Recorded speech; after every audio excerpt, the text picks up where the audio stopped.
grosses têtes de Laurent Ruquier, c'est de 15h30 à 18h sur RTL. Bonjour, heureux de vous retrouver avec pour vous aujourd'hui le grand retour d'une grosse tête qui prend souvent plus de temps pour comprendre les questions que pour y répondre. Je vais la retrouver bientôt dans le jury de Masked Singer. Oui, absolument, mon chéri. Oui. Chantal là-dessous.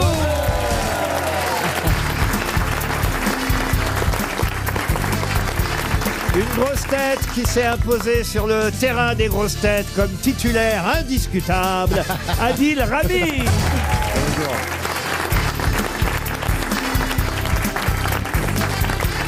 Une grosse tête qui a plus souvent poussé la porte du grand studio que celle de sa cuisine, Ariel Dombal.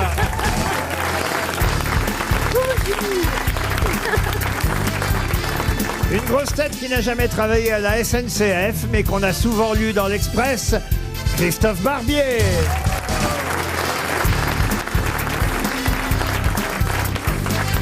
Une grosse tête qui, contrairement au contrôleur aérien, n'est jamais en grève pour venir à RTL, Jean-Philippe Janssen.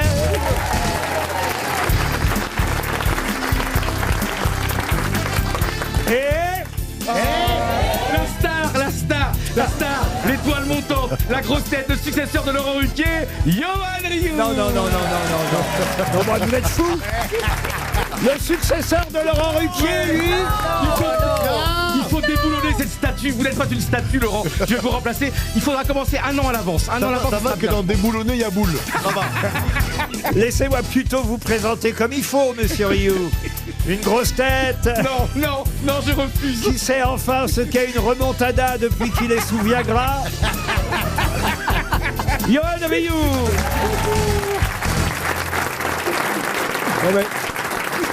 Il veut me remplacer. Non, mais pour qui se prend? Mais il rêve. Non, mais Reste Laurent, à ta place, non mais... vous avez bien remplacé Philippe Bouvard quelques années après, certes, mais vous l'avez remplacé. Mais enfin, écoutez, moi j'en étais capable. Vous êtes capable de me remplacer. Ouais, parce qu'on ne sait pas, Laurent, ça qui est génial. Comment ça, on parce sait que pas si on ne tente pas, moi, Yoann Rioux, comme patron des grosses têtes, on ne saura pas si ça marche. Et moi, je sais que vaut ça mieux marche. pas tenter. Parce que je fais l'émission la nuit et tout. Parfois, j'ai du mal à dormir. Et je fais l'émission, je fais mon petit casting et tout. Oh là là Alors là, là aujourd'hui, vous revenez tous. Si vraiment je suis pris numéro 1, je vous renvoie. Christophe, t'es pris. Ariel, t'es trop gentil, je te prends. Chantal aussi. Et Laurent, je vous prendrai Et comme moi deux. Non, mais je t'adore en plus, j'en fais. Non mais attendez, il va me dire que moi il me prendrait comme grosse tête. Oui, je vous prendrai comme grosse Enfin tête. si je suis plus là, je suis plus là. Non, parce que c'est très important pour pas vous oublier. Vous aurez même votre siège attitré. mais il rêve, lui, Vous alors. aurez votre place et tout. Je prépare mon petit casting. Les Non, recrues. tu ne te touches pas un peu la nuit. Mais comment vous pouvez imaginer un instant qu'RTL vous confierait les rênes des grosses têtes? Non mais je pensais jamais être une grosse tête déjà. Donc déjà j'ai fait le premier pas le plus important. Je suis là, je commande des matchs sans images, je fais des pubs pour Pampers, je fais des pubs pour la sécurité routière, je suis au sommet de ma gloire en ce moment, il m'arrive un truc de dingue. Ah ça, vous en tenez une couche, c'est sûr. Allez, une première citation. Une citation pour Mireille Goumard, qui habite Épinac. C'est en Saône-et-Loire. Qui a dit « Je ne mens jamais, sauf quand je lis le journal tout haut, évidemment. Des proches. Jean-Yann. » Jean-Yann, bonne réponse de Chantal là-dessous. Ah, la grosse tête. Une citation pour Monsieur Vérona, qui habite Foucheran, dans la Somme. Non, c'est dans le Jura, mais c'est pas grave. Finalement, c'est vrai que ce serait peut-être pas mal qu'il me remplace. Je suis prêt Laurent, attention. Mais c'est vous qui me fatiguez. J'étais en forme il n'y a pas 2 minutes. Ah oui, là il est usé. Et là, Ah, c'est en 2 vrai. minutes, il m'a usé, cet imbécile. C'est vrai, il pompe un peu. Pour une fois que je peux pomper quelque chose. Je pompe l'air surtout. Ah ouais, Allez ouais, Laurent, ça. il serait temps de vous réveiller Laurent, il est déjà 15h37, il est temps maintenant Laurent de démarrer Il l'émission. va se foutre de ma gueule, en plus. Ouais. Laurent, il faut mériter votre paye, vous savez. Hein. Ici, on vient pas là pour s'asseoir et Mais prendre le enfin, chèque. monsieur, quelqu'un qui est habillé comme vous en rideau de douche ne doit pas donner d'art. Allez Laurent, on se remobilise un peu. Il y a le rideau de douche, mais il n'y a pas la tringle. hein. Pour Monsieur Vérona, donc, qui habite Foucheran, dans le Jura, qui a dit « Les imbéciles pensent que tous les Asiatiques se ressemblent. Je connais des Asiatiques qui trouvent, eux, que tous les imbéciles se ressemblent. Donc c'est un Asiatique qui a dit ça. Non, c'est pas un Asiatique. Un Eurasien. Un Belge. Bah, Philippe Gueluc, bien sûr. Une citation plus culturelle. Et je compte sur vous, monsieur Barbier, Oula. parce que vous avez vu un peu le casting aujourd'hui. C'est pas gagné pour les bonnes réponses. Hein. Ariel a des bonnes réponses, mais jamais aux questions qu'on pose. Alors, je compte sur vous, Christophe. Et ce sera une question à propos d'une citation, justement, puisque c'est Clémenceau. Et là, je vous donne le nom de l'auteur de la Le citation. lion, on l'appelait. Le tigre, le tigre, Ariel. Et le tigre, mais c'est pas le Non seulement elle donne des réponses à des questions que je pose pas, mais en plus des mauvaises réponses. C'était le tigre, Clémenceau. C'est ça, le tigre. Pas le lion, vous voyez. Bon, et là, exceptionnellement, je vous donne l'auteur de la citation. Oui. Mais en revanche, il faut trouver de qui parlait Clémenceau. Quand Clémenceau a dit « Voilà un homme admirable, courageux, qui a toujours eu des... même quand c'était pas les siennes. » Le maréchal. Il me connaissait, il me connaissait. Le maréchal Lyotet. Mais comment vous savez ça Bah, parce que c'était les miennes.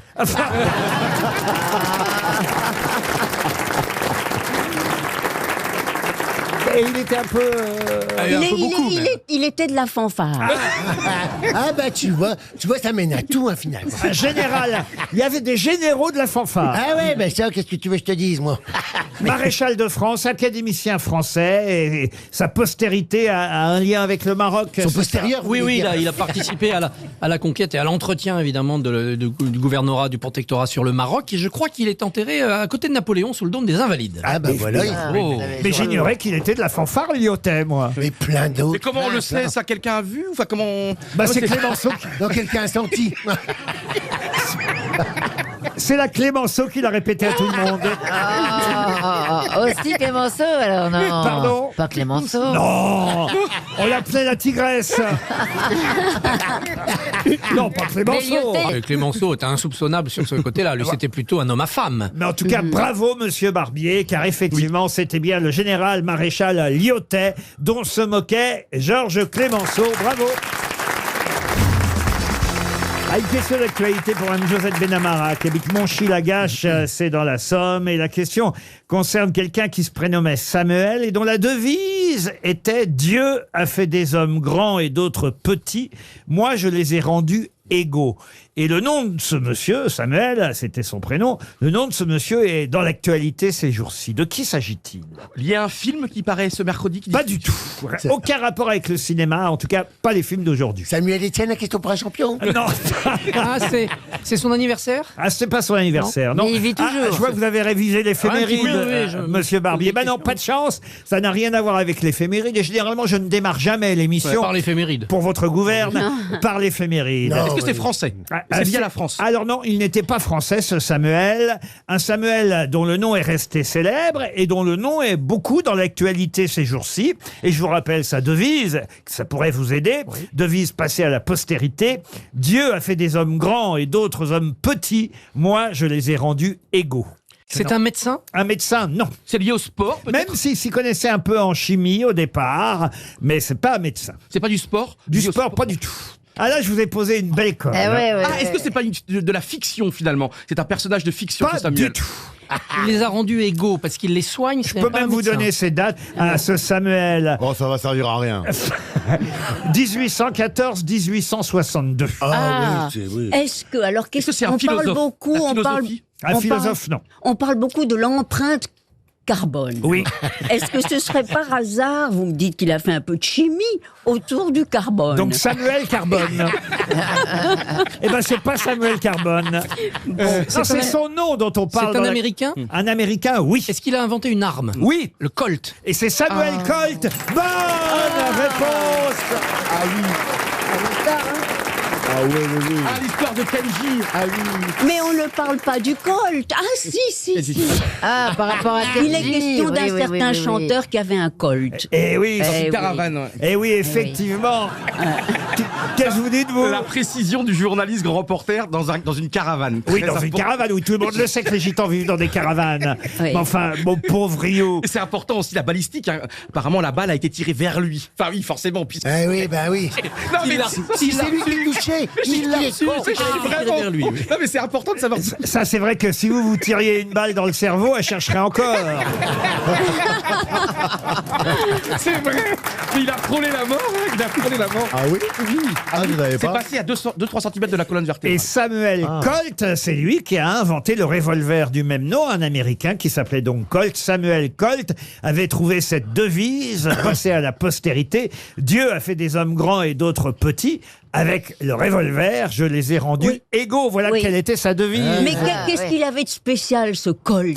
C'est-à-dire que pour la première fois, vous pouviez tirer à plusieurs reprises avec un même revolver. Ah, un barillet. Parce qu'il a, il n'a pas inventé. Le barillet existait déjà, mais il a amélioré le système du barillet qui permettait effectivement de mettre plusieurs balles dans le revolver. Au départ, il était chimiste parce qu'il se baladait dans tous les États-Unis avec du gaz hilarant, Samuel Colt.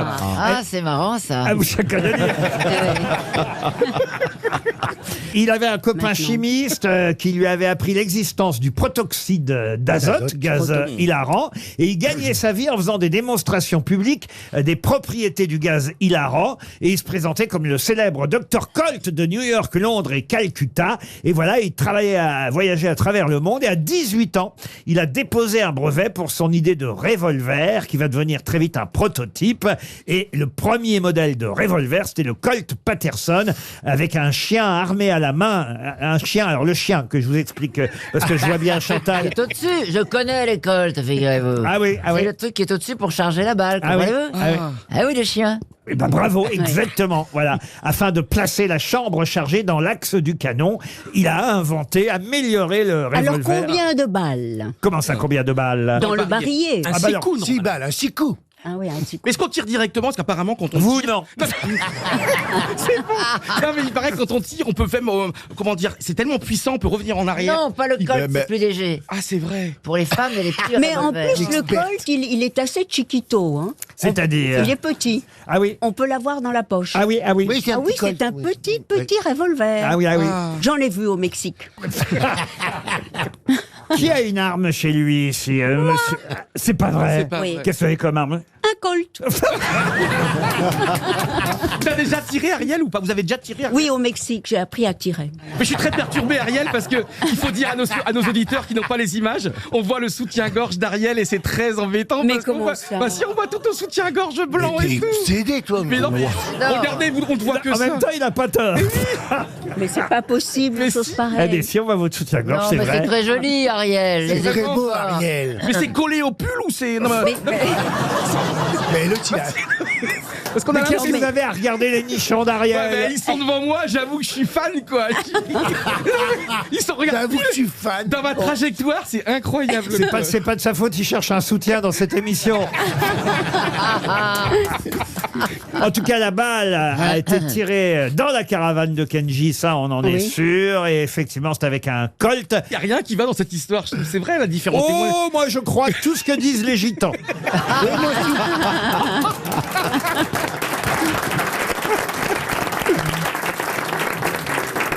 Ils ont interrogé toutes les poules, il n'y en a pas une qui a avoué. Volailler, oh, volailler, oh, la la, la la la la la. Je suis sûr que Monsieur Barbier peut nous chanter Mon pote le gitan. Mon pote le gitan. Et après, j'irai pas plus loin. Je trouve que cette affaire, c'est assez Joby Jobard, quand même. Ah, c'est beau. Vous avez commenté ça sur BFM? Bien sûr, on y a passé la soirée. Hier, j'ai dîné avec Roselyne Bachelot, en tête-à-tête avec Roselyne. Oh, Et- pauvre. Pardon.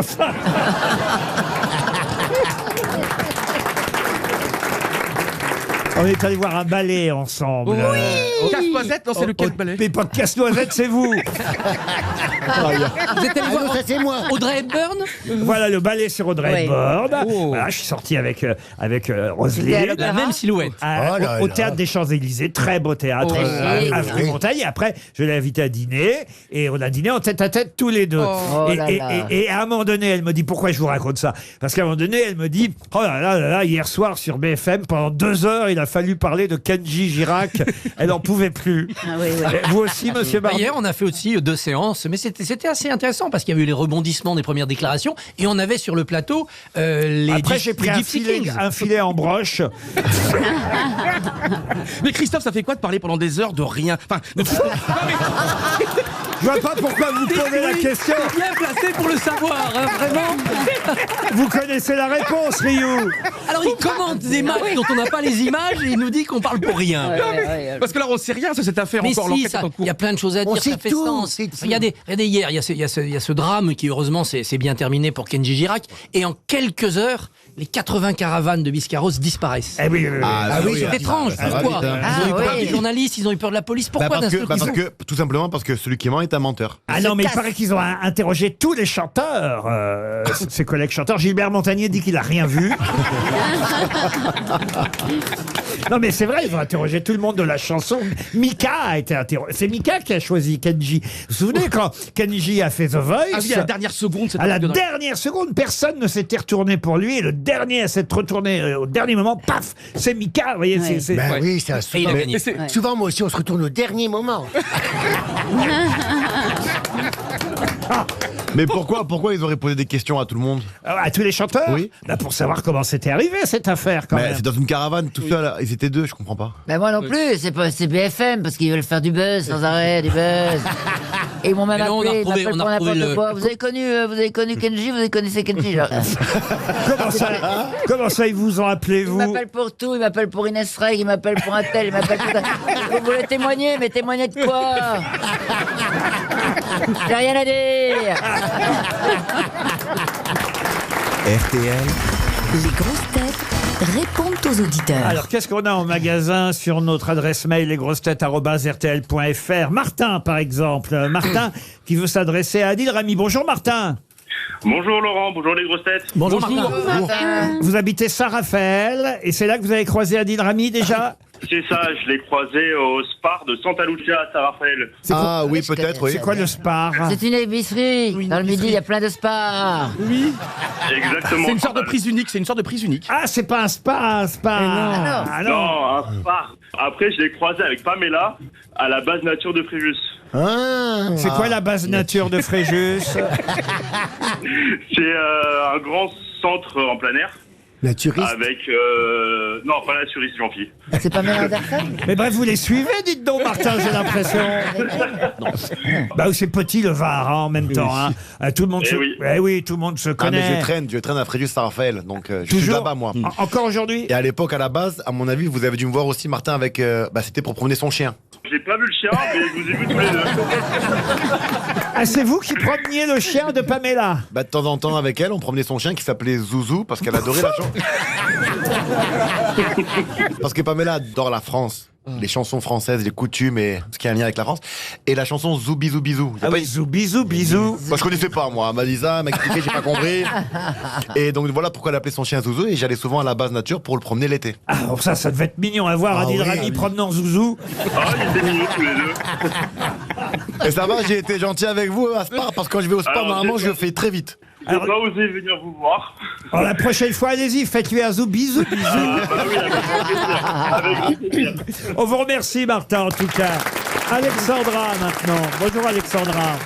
Bonjour Laurent et bonjour tout le monde. Bonjour. Ah, c'est un message de détresse de la part d'Alexandra. Qu'est-ce qui se passe, Alexandra? Eh ben en fait, je me suis prise trop tard et comme vous venez à Montluçon et que je n'habite pas très loin, j'ai pas pu avoir de place et du coup je brave ma timidité pour vous parler. Il y a car à plus de chaque fois place. qu'il y a notre- Mais tous les jours, je répète aux auditeurs de Montluçon qu'il y aura de la place. Venez au dernier moment. Il y a toujours des places au dernier moment. Donc venez au dernier moment et vous aurez de la place, j'en suis certain, Alexandra. D'accord, eh ben, c'est D'accord. gentil. Ou alors inscrivez-vous à la valise RTL. Je rappelle qu'il y a 15 000 € cash à oui. gagner vendredi à 15 000, Montluçon et mais 15 000. oui, c'est énorme. Une somme exceptionnelle. Alors envoyez le mot valise par SMS et peut-être vous serez tiré au sort à Montluçon pour la super valise. Vous êtes déjà inscrite ou pas? Non, mais je vais le faire là dès que je raccroche. Merci Ah bah oui. Alexandra. Ah oui, oui, oui. 75 centimes, vous n'avez pas le droit de le faire plus de 4 fois. 4 SMS Ah par bon personne. Et je vous dis à vendredi alors Alexandra. oui. Au revoir.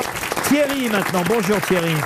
Bonjour Laurent, bonjour les grosses têtes. Alors Thierry, qu'est-ce qu'il... Ah bah lui il s'est inscrit au 74 900 Thierry.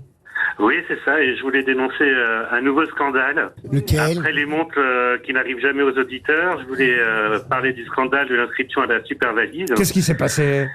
Donc j'ai envoyé valise au 74 900, Oui. et ensuite j'ai dû répondre à une question. Comment ça, il y a une question? Oui, pour valider la participation. Ça alors? Et la question est, quel sociétaire des grosses têtes présente le bonheur et l'entrée? Donc, moi, je n'ai pas réfléchi. Les réponses étaient soit 1, Karine Le Marchand, ou 2, Valérie Mérès. Donc, j'ai envoyé 1 et j'ai reçu mauvaise réponse. Ah, faut en parler à BFM. Hein.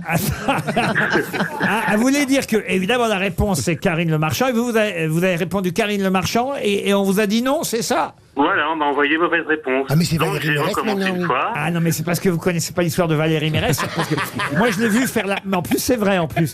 Elle a fait l'amour dans un pré chez moi à la campagne.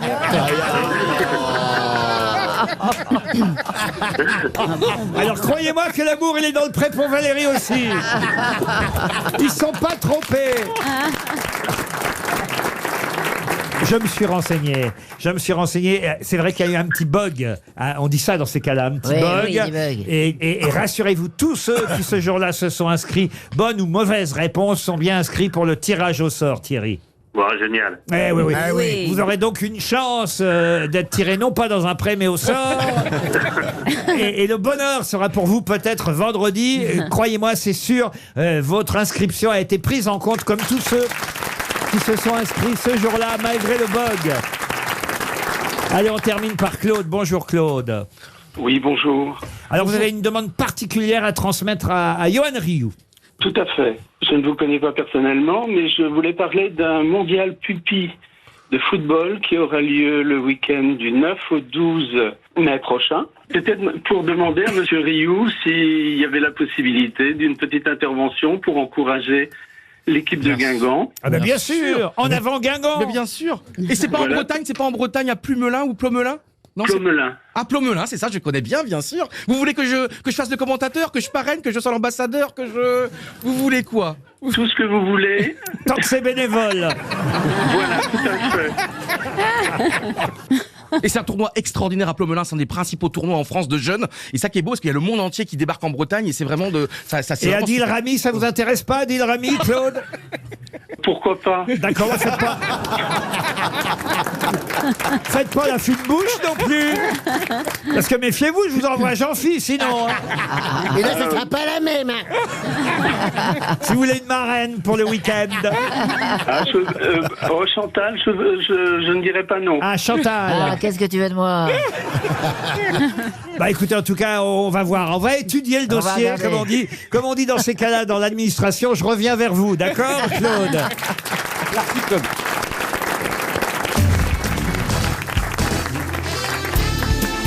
Les grosses têtes avec Laurent Ruquier, c'est tous les jours de 15h30 à 18h sur RTL. Toujours avec Ariel Dombal, Chantal Latsou, Adil Rami, Johan Rioux, Jean-Philippe Janssen et Christophe Barbier. Ah, une question historique pour Gilles Roric qui habite Sainte-Féréole. Historique et d'actualité d'ailleurs. Au XVIIe siècle, Vauban avait répondu à Louis XIV, le roi Soleil, à propos de ce projet. Vauban avait répondu « Sire, il serait plus facile de saisir la lune avec les dents que de tenter en cet endroit pareille besogne. » La preuve d'ailleurs que c'était un projet difficile, c'est qu'il faudra attendre Bonaparte pour que cette construction soit réalisée. De quelle construction s'agit-il? Est-ce que ce serait théâtre le... de la mer à 7. Pardon? Le théâtre de la mer à 7. Pas du tout. Non, est-ce que ce serait la citadelle Vauban à Antibes? Non. Est-ce que c'est sur le bord de mer ou plutôt en montagne? Alors c'est effectivement pas loin pas loin de la côte, oui. Attraper la lune avec les dents, c'est pas difficile. C'est la côte vers l'Angleterre. On parle de la vraie lune, monsieur Janssen. C'est pas en Bretagne? C'est une jolie phrase quand même, la phrase oui, de oui, Vauban. c'est très joli. Sire, il serait plus facile de saisir la lune avec les dents que de tenter en cet endroit pareil besogne. Il voulait dire que c'était compliqué à construire. Hein. Bah, je pas C'est-à-dire qu'il y en a partout. Il y en a partout du Vauban. Et finalement, Bonaparte, en 1801, a relancé le projet et la construction a commencé en 1803. C'est pas Saint-Malo? Saint-Malo? À Saint-Malo, non. Non. Est-ce que ce ne serait pas sur les hauteurs de Nice, Oui. où il y a une construction de Vauban, Oui. une sorte d'observatoire? Ah oui, oui, oui. Ah oui, d'accord. Mais oui. C'est cela, oui. Mais en bord de mer. C'est en bord de mer. C'est vers Boulogne. Boulogne, non. C'est en Bretagne, Laurent ? En Bretagne, non. Non.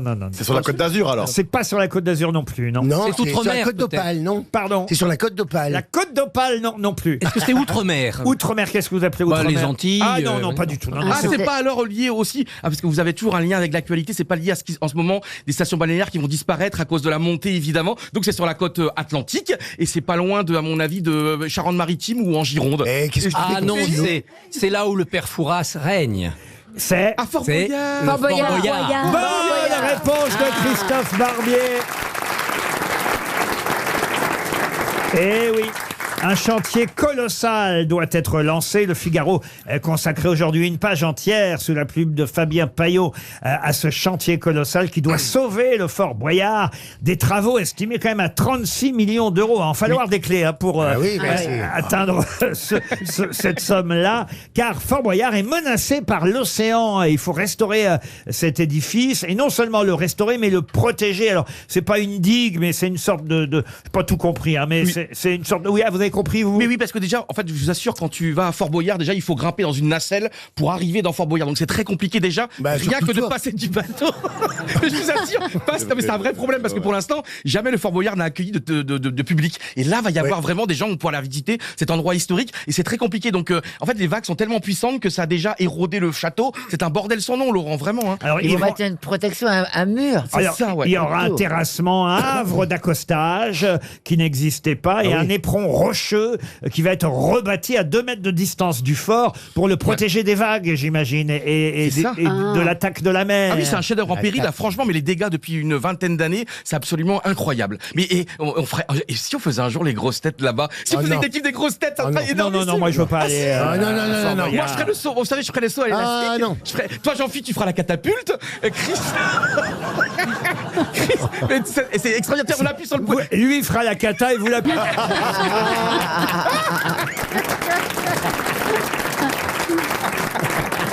Combien de fois vous avez fait Fort Boyard? Et donc j'ai fait 3 fois et je suis invité cette saison pour une 4e fois. Encore? Ah bah tu m'étonnes. C'est pour ça qu'il s'enfonce le fort. Chantal, vous l'avez fait, Chantal? J'ai fait une fois, mais j'y retournerai pas. Ah non. Ah non. Être au milieu des Clémenceaux, là. Non, ils m'ont fait faire les araignées et tout ça. Non. Mais Adil, vous avez fait Adil, je suis sûr. Moi j'ai fait 2 fois aussi. Et c'est très dur, t'as vu comment c'est très dur? Ouais, c'est trop physique. Qu'est-ce que vous avez fait, vous? Alors j'ai fait quoi? Alors j'étais le capitaine de mon équipe la 2e fois, j'ai dû manger des yeux de poisson, grosse boule, mais je les ai pas croqués, j'ai avalé. Ah oui. Le lendemain, Tu avales. Ah ben oui. C'est bien. D'où les flatulences. Donc le lendemain, j'ai vu mon caca avec un œil. Je vous assure, Ariel, n'écoutez pas, Ariel. Ah pardon Ariel, pardon. Alors justement, tiens, c'est une question subsidiaire. Oui. Quel premier duo d'animateurs, un homme, une femme, Lafont. a animé? Lafont et Davant, Sophie Davant. Alors non, justement, Sophie Davant, elle est arrivée en cours de saison, elle a remplacé la première présentatrice. Il y avait effectivement Patrice Lafont au départ et une autre jeune femme qui animait Fort Boyard. Celle qui était avec Guy Lux, comment il s'appelle? Simone Garnier? Ouais. Non, Sophie Darel, Anne-Marie Pesson. Vous pouvez toutes vous les faire si vous voulez. Ouais, si vous voulez. Une brune ou une blonde? Guy Lux était déjà sous terre depuis je sais pas combien de temps quand Fort Boyard. Est-ce qu'elle est toujours animatrice? Est-ce qu'elle est toujours dans le petit écran? Elle a abandonné le métier. C'est pour ça que je suis pas sûr que vous allez retrouver son nom. Fabregas. Oh non, mais Christine Fabregas, non, mais plus jeune que ça, vous voyez. C'est Paquetier. Non, le premier, c'est bien Patrice Lafont. Et Sophie Davant n'est arrivée qu'en cours de saison pour remplacer une première animatrice. Ensuite, il y a eu Sandrine Quétier. Non, pas Sandrine Quétier, Sandrine Dominguez. Ah oui, Dominguez. Ah oui, Dominguez. Catherine Langer. Mais même Monsieur Ramy, c'est pas qui c'est Catherine Langer. Tous les noms que vous avez dit, je sais pas c'est qui. Oh là là. Catherine Langer, c'est une vieille speakerine qui était la maîtresse de François Mitterrand. La fiancée, pas la maîtresse. Pardon? C'était son amour de jeunesse. Oui, bon, d'accord. Jacqueline Joubert.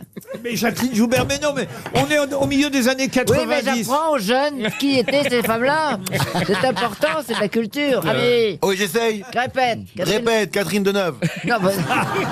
Catherine Langer. Catherine Langer. Non, mais je vais vous accorder la bonne réponse parce que je vais considérer que le couple Patrice Lafont et Sophie Davant étaient bien les premiers. Parce que c'est vrai que la première animatrice n'est pas restée très très longtemps. Elle était présente, enfin elle était speakerine aussi. Elle s'appelait Marie Talon. Vous voyez, Marie Talon. oui, Marie Talon, et elle a été congédiée en milieu de saison.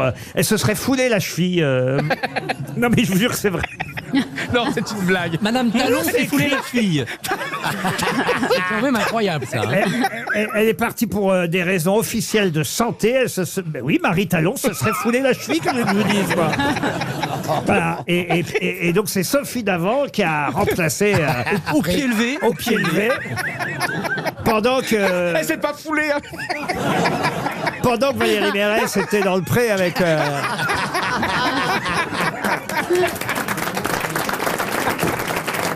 RTL, 6 grosses têtes, 5 fake news. Direction la Meurthe-et-Moselle. Mathilde nous attend à Villers-les-Nancy. Vous allez bien, Mathilde? Oui, très bien, merci. Et vous?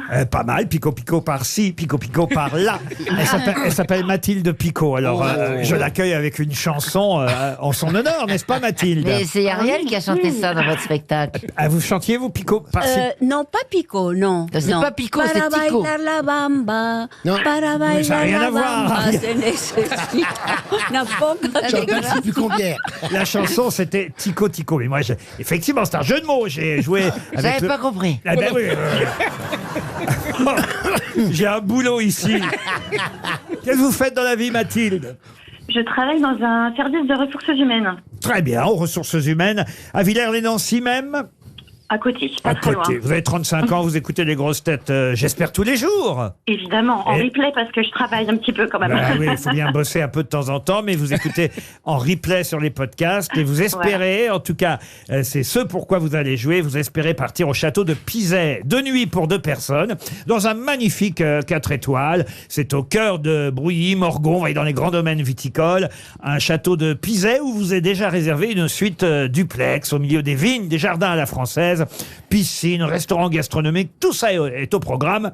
Allez voir sur le site internet château-pizet.com. Vous êtes prête, Mathilde? Je suis prête. Alors attention, voici les infos du jour données par mes grosses têtes. Seulement une est vraie, les 5 autres sont fausses. C'est le principe des fake news. On commence par Christophe Barbier. On sait enfin comment Kenji Girac s'est blessé tout seul avec un revolver.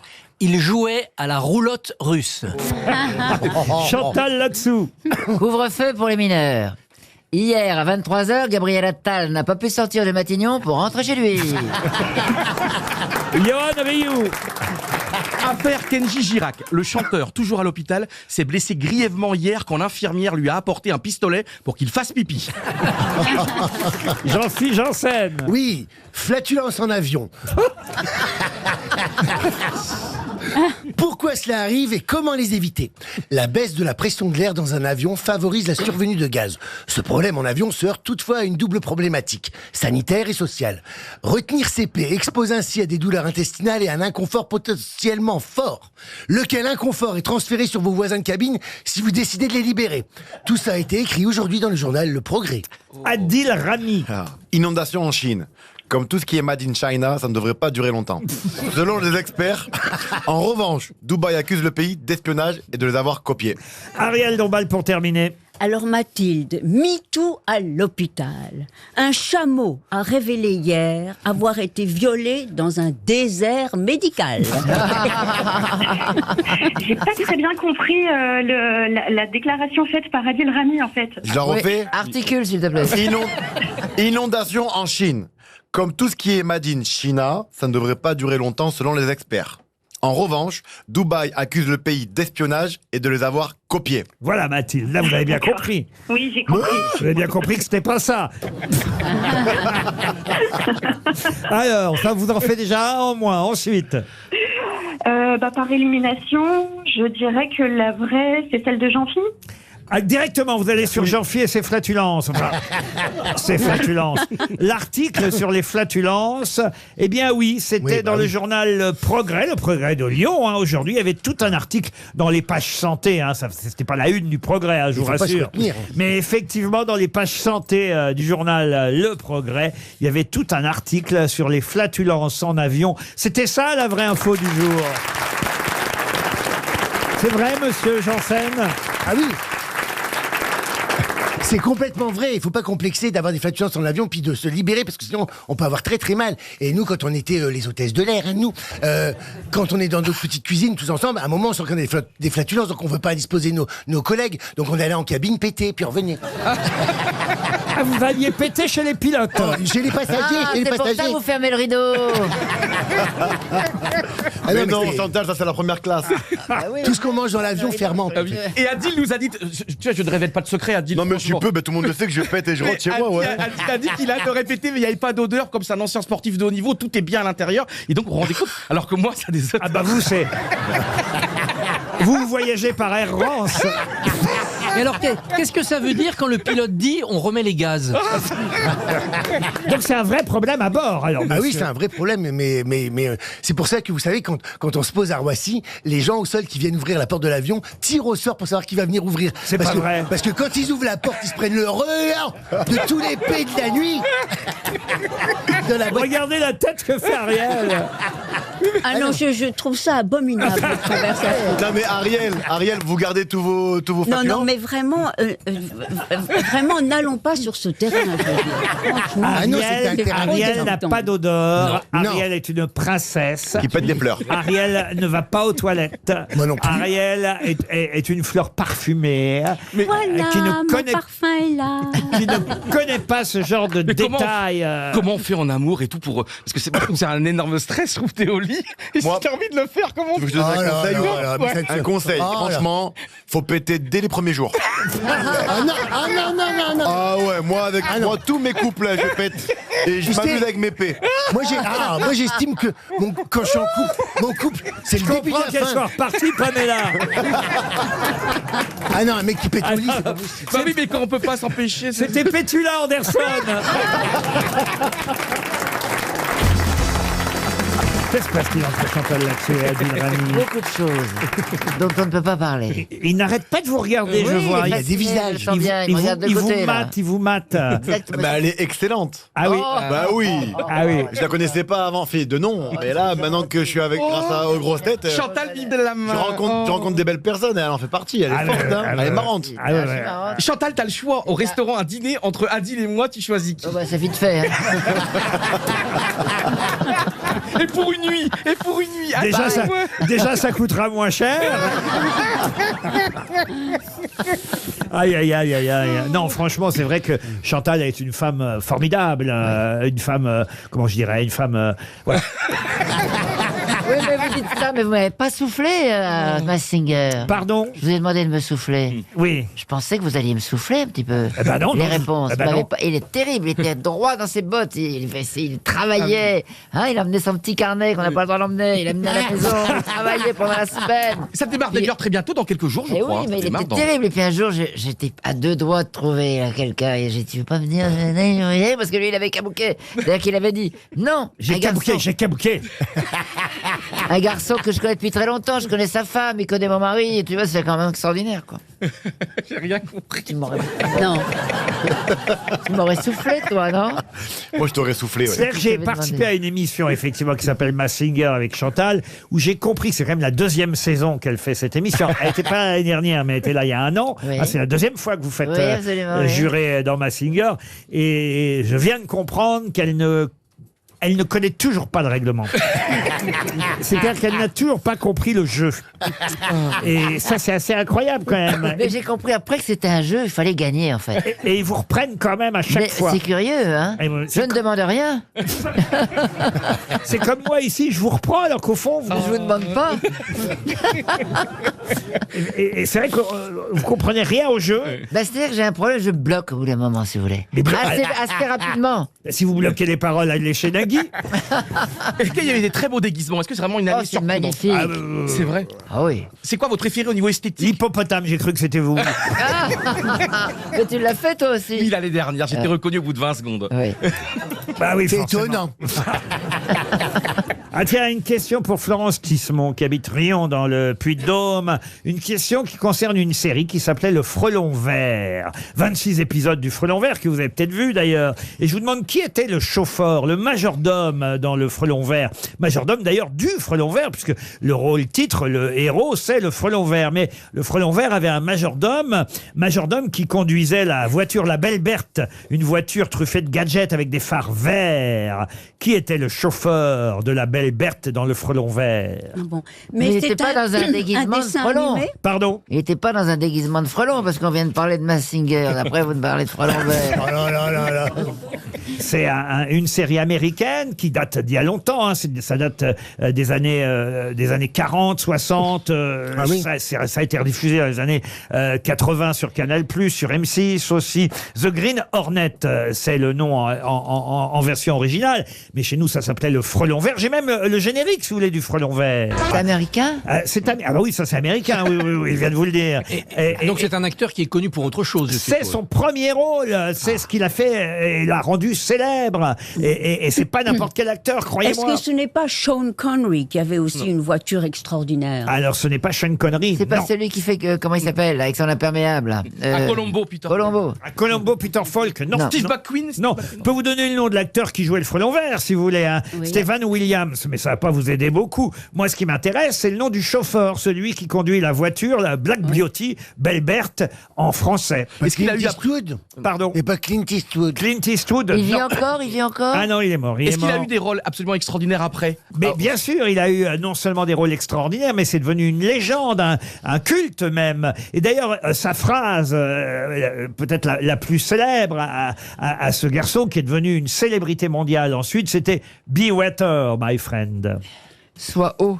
Sois haut, exactement. Quoi, oh, mon frère. Water. Sois water. Mais ça veut dire quoi, be water? Ça veut dire allez-y tout de suite. Be water. Je comprends pas. C'est pas trop. James Dean? Ce n'est pas James Dean. Tony Curtis? Tommy Curtis, non. Si je vous en parle, c'est parce qu'il y a un documentaire là qui va passer sur Arte qui lui est entièrement consacré. D'ailleurs, le documentaire s'appelle Be Water, l'histoire de... Du commandant Cousteau. Mais non, Jacob et de la Font, tant que vous y êtes. Non, c'est quelqu'un qui est mort en 1973. Vous voyez, il y a déjà presque 50 ans. Enfin, un peu plus de 50 ans, même 51 ans. Et c'est une célébrité mondiale. Mondiale. Il est mort très jeune, hein, autant vous dire. Très jeune, alors que c'était une Il série avait des années- 33 ans quand il est mort. Mais il est mort assassiné ou il est mort... Ah non, il est mort. Non, il est pas mort assassiné. Piqué par un frelon. Non, c'était le chauffeur du Frelon, vous Il voyez. est mort d'un accident de voiture. Ah non, il est pas mort d'un accident de voiture. Non. Donc il est mort à 33 ans. Oui. C'est l'âge du Christ, ça. Oui, mais c'est pas lui. Il n'a fait que l'acteur, il n'est pas connu pour autre chose. Alors, il fait des grands rôles. Mais un acteur culte. Il a lui-même réalisé ses films ensuite, vous voyez. Il était né à San Francisco et c'est vrai que ce qu'il a fait connaître, c'est le Frelon Vert. Est-ce qu'il connaissait Maya l'abeille? Pardon? Est-ce qu'il connaissait Maya l'abeille? Parce qu'il était chauffeur du Frelon Vert, conduisait pas un autocar avec des insectes. C'est pas Mel Brooks? Mais non, enfin. Est-ce qu'il y a des disciples ou vraiment des acteurs qui Ah mais se oui, disent- alors là, il a donné, il a ouvert la porte à une génération d'acteurs qui ont fait comme lui après, bien sûr. Ce n'est Les pas acteurs qui ont fait des grimaces, Stanley des- Donen? Comment vous dites? Stanley Donen. C'est qui ça, Stanley Donen? Mais c'est quelqu'un qui a fait énormément de comédies musicales. les Ah oui, plus oui, belles. oui. Stanley Donen. Dans votre quartier, alors. Regardez les mains qui vont se lever dans le public. Ah oui, Regardez. c'est incroyable. Mais oui, vous êtes nuls, les grosses têtes. Ah là, c'est viens, j'arrive. incroyable. Monsieur Janssen, allez-y. Bonjour monsieur, comment vous appelez-vous? Loïc. Alors Loïc, quelle est selon vous la bonne réponse? Je pense que c'est Bruce Lee. Bien sûr que c'est Bruce Lee, Bravo. évidemment. Le roi du karaté. Monsieur Rami, vous connaissez Bruce Lee? Sur le premier Ging Gong, j'allais le dire, mais pour moi c'est chinois, pas américain. Alors Bruce Lee, il est né aux États-Unis, c'est justement pour lutter contre le racisme dont les Asiatiques souffraient aux États-Unis. Ah, à cause du frelon. Le frelon asiatique.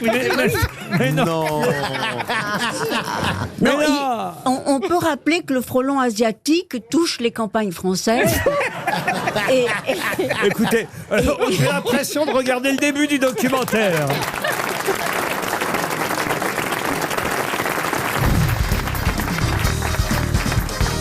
revient un instant sur Bruce Lee, parce que ce documentaire qui sera diffusé dimanche prochain sur Arte à 23h20, a quand même 3 T dans Télérama, et ça vous raconte la vie, effectivement, de ce roi du kung-fu, Bruce Lee, qui a commencé comme chauffeur masqué de ce feuilleton, cette série télévisée, Le Frelon Vert, jusqu'au premier film qui ensuite ont fait sa légende. Après, il est rentré à Hong Kong, il est mort à Hong Kong, Bruce Lee. Oui, avec aussi une histoire de pistolet, de Colt.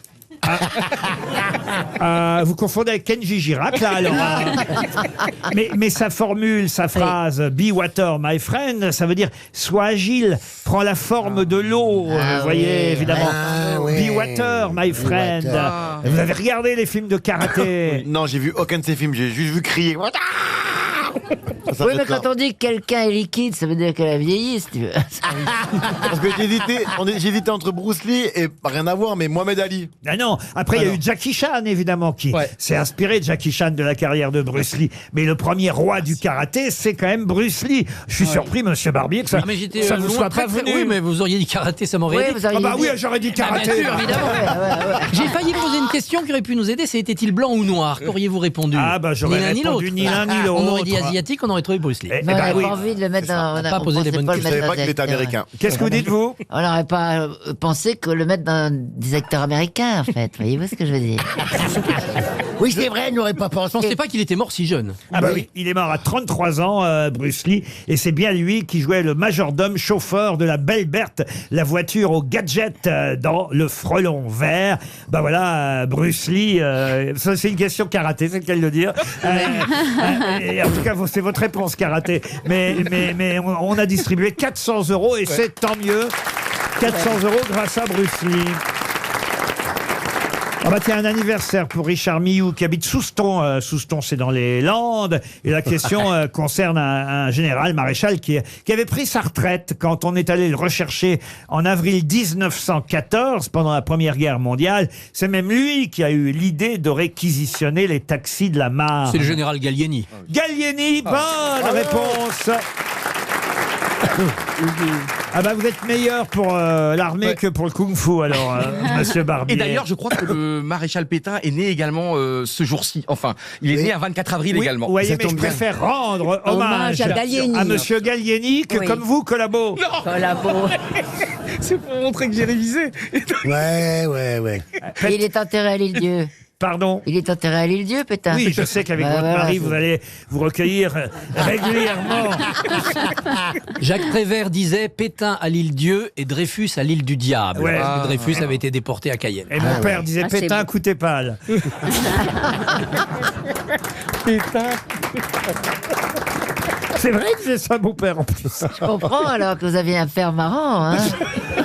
C'est vrai. Ben oui, mon père était très rigolo. D'où votre métier, si vous voulez. Je vous ai souvent raconté. Un jour, ma mère avait acheté. C'était dans les dernières années, leurs dernières années. Ma mère avait acheté pour s'entretenir une sorte de vélo pour faire d'appartement. Voilà, d'appartement. Et elle avait fait 3 km. Elle est descendue du vélo. Elle a dit à mon père, j'ai fait 3 km. Et il lui a dit, t'as même pas ramené le pain? Il était marrant, Roger. Et vous, comment s'appellent vos parents, Adil? Alors moi, ma mère, elle s'appelle Ramona. Ramona? Ouais. Ça alors. Voilà. Et mon- Ramona. Il y a une chanson apparemment, mais je la connais pas. Ah oui, oui. Oh, ouais. Et votre papa? Abdelkader. Abdelkader. c'est beau. Ramona et Abdelkader. Ah, bah c'est un peu les Raymond et Roger de votre région, quoi. Exactement, c'est ça. On est Corse. Et je suis né en Corse. Vous êtes né en Corse? Un jour, j'étais en train de manger à la cantine après un entraînement. Et j'étais assis, il y avait les 12 coups de midi. Il y avait une question sur moi, comme par hasard. Et le gars, il s'est fait. La question, c'était où est-ce que Adil Rami est né. Et là, il y avait marqué Maroc, il y avait marqué machin, France. Et il y avait Corse. Et il a dit Corse, non, ça c'est sûr que non. Boum, il a éliminé la question Corse alors que je suis né en Corse. Donc il a niqué un candidat.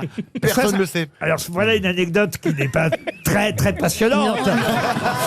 Franchement. Mais Adil, t'as vécu à Milan. Par exemple, raconte-nous Milan, la grande vie, Berlusconi, c'était énorme. Est-ce que t'as fait des soirées bunga bunga avec Berlusconi? Non. Mais si, quand même. T'as vécu J'ai pas fait de soirée bunga bunga avec Berlusconi. Un jour, il y avait toute l'équipe comme ça. Et il a dit Rami, mais dis quoi? Viens ici. Alors je suis venu, je me suis levé, il m'a dit montre-moi ton corps, montre-moi tes abdos. Je lui dis non. Il dit si, montre-moi tes abdos. Je dis non, il me dit si. Alors je lève mon t-shirt et il touche comme ça. Et il dit ok, t'es grand, t'es beau, t'as des beaux abdos. Mais Tu te rapproches plus de ma fille. Ah oui, Barbara Berlusconi. Adil, montre-moi tes abdos. Ouais, parce que Silvio Berlusconi, il faut le dire, était le grand propriétaire du grand club. Oui, on avait compris. RTL, le livre du jour. Le livre du jour s'appelle Mes nuits parisiennes. C'est signé Agathe Godard, c'est publié chez Flammarion. Agathe Godard, ça dit évidemment quelque chose à tous ceux qui ont lu Paris Match pendant des années, parce qu'elle racontait justement dans Match les nuits parisiennes. Elle a d'abord travaillé dans des journaux féminins, elle raconte tout ça, son parcours dans ce livre. On l'aura au téléphone dans un instant, Agathe Godard. Elle a eu aussi de nombreux hommes dans sa vie, je ne dévoile aucun secret puisque c'est dans le livre. Et d'ailleurs, elle raconte dans le chapitre 12 qu'elle était célibataire à cette époque-là et qu'elle n'avait plus à cacher sa liaison avec celui qu'elle avait connu au bar de l'Hôtel Royal à Deauville. Charmeur irrésistible, il l'avait invité à dîner et ensuite à l'accompagner au casino, d'où ils étaient sortis à l'aube.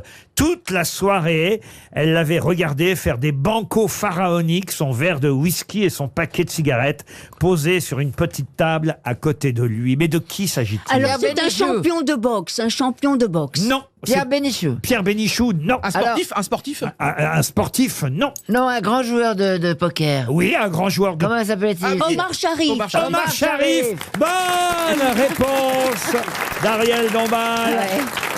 Bonjour Agathe Godard. Bonjour Laurent. Ah, c'est quand même incroyable d'avoir eu Omar Sharif dans sa vie. Ah ben, je ne suis pas la seule. Et non, tu n'es pas la seule, chère Agathe, car j'ai mis en scène Omar Sharif. Oui, mais moi. il s'est passé quelque chose, vous, avec Omar Sharif? Ah mais non, un film. Ah oui, bon, d'accord. Ah bon, ben Oui. c'est beaucoup. Ah oui, enfin, d'accord. Oui, Vous dites mais- d'ailleurs que ce n'est pas un super coup, hein, Omar Sharif, Agathe Godard. Ben non, pas terrible. Ah bon. Il a même avoué qu'il n'aimait pas la pénétration. Vous racontez tout ça dans Mes nuits parisiennes. Oui, il faut bien... Faut bien vendre. la vérité. Bah non, mais ça, il est passionnant votre livre parce qu'on plonge évidemment au cœur de toutes ces années où vous étiez surtout, il faut dire, une noctambule. Vous avez toujours aimé la nuit d'ailleurs, vous le racontez dès le départ. Ah, j'ai toujours aimé la nuit depuis que j'étais enfant. Ça m'ennuyait beaucoup de dormir et j'aurais préféré déjà faire la fête. Vous voyez? Vous veniez de l'Indre, tout près de Châteauroux. Vous avez très vite quitté la famille pour monter à Paris, comme on dit. D'ailleurs, cette proximité du Berry a fait que vous avez partagé une amitié. Alors, je sais qu'aujourd'hui, c'est moins bien de le raconter, mais quand même, c'est dans le livre, une amitié avec Gérard Depardieu. Vous est bien connu, lui et sa famille. Ah ben oui, on faisait des virées à Châteauroux. Donc j'ai bien connu le Dédé, la Lilette, ses frères et sœurs, tout ça attablé devant un coup de vin rouge, 11h du matin. C'était vraiment la folie totale de Gérard. Agathe Godard, vous disiez il y a un instant d'Omar Sharif que vous n'étiez pas la seule, mais il n'a pas été le seul non plus. Vous aussi, vous avez une belle collection. Ah quand ben même. non. Non, il y a quand même une bonne liste. Philippe Léotard fait partie de cette liste. C'est lui-même d'ailleurs qui criait « Godard, Léotard, même plumard ». Un jour, je l'ai accompagné faire une émission à Canal+. Il était tellement pété qu'il a monté toutes les marches du canal à quatre pattes. Ah oui, oui. Et c'est là où vous vous êtes dit peut-être c'est trop et que vous n'aviez pas envie d'être atteinte, vous, par sa toxicomanie et son alcoolisme. Philippe, c'est vraiment une grande histoire qui malheureusement a pris fin quand il avait le nez dans la poussière de l'aspirateur pour récupérer sa cocaïne. Et à côté de ça, il y a l'histoire du gitan qui est pas triste non plus. Alors le gitan, c'est vrai qu'on est en pleine affaire Kenji Girac en ce moment et il y a plusieurs pages effectivement consacrées à ce gitan. Alors, qui c'était ce gitan? Eh ben, c'était le célèbre Pierre-Franck Winterstein qui a connu son heure de gloire. Et vous avez partagé sa vie pendant un moment. 2 ans. 2 ans. Et ça, c'est votre meilleur souvenir? Oh, ben, les grandes fêtes chez les gitans, parce que c'est vrai que c'est des gens qui ont le sens de la fête, de faire les brochettes avec jouer de la guitare, danser. Et c'était vraiment quelqu'un aussi de joyeux. Et moi, j'adorais la boxe. D'ailleurs, je suis la seule fille qui ait commenté un match de boxe pour Canal avec Boutier.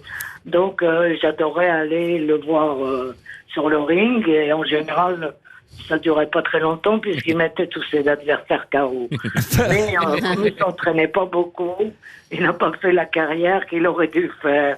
Et bien que nous ayons été aux États-Unis et que Travolta lui ait présenté le manager de célèbres boxeurs, qu'il avait fait mettre les gants, comme vous avez dû le lire, et qui voulait absolument le prendre dans son écurie parce que d'abord il avait trouvé surdoué et qu'ensuite il était blanc et que c'est très rare des grands boxeurs blancs aux États-Unis. Travolta, vous en parlez, parce que Travolta, quand il vient en France, c'est à vous qu'il demande de rencontrer justement Gérard Depardieu, dont il est fan. Et ça se termine chez Depardieu avec Travolta qui refait toutes les chorés, toutes les danses de Saturday Night Fever.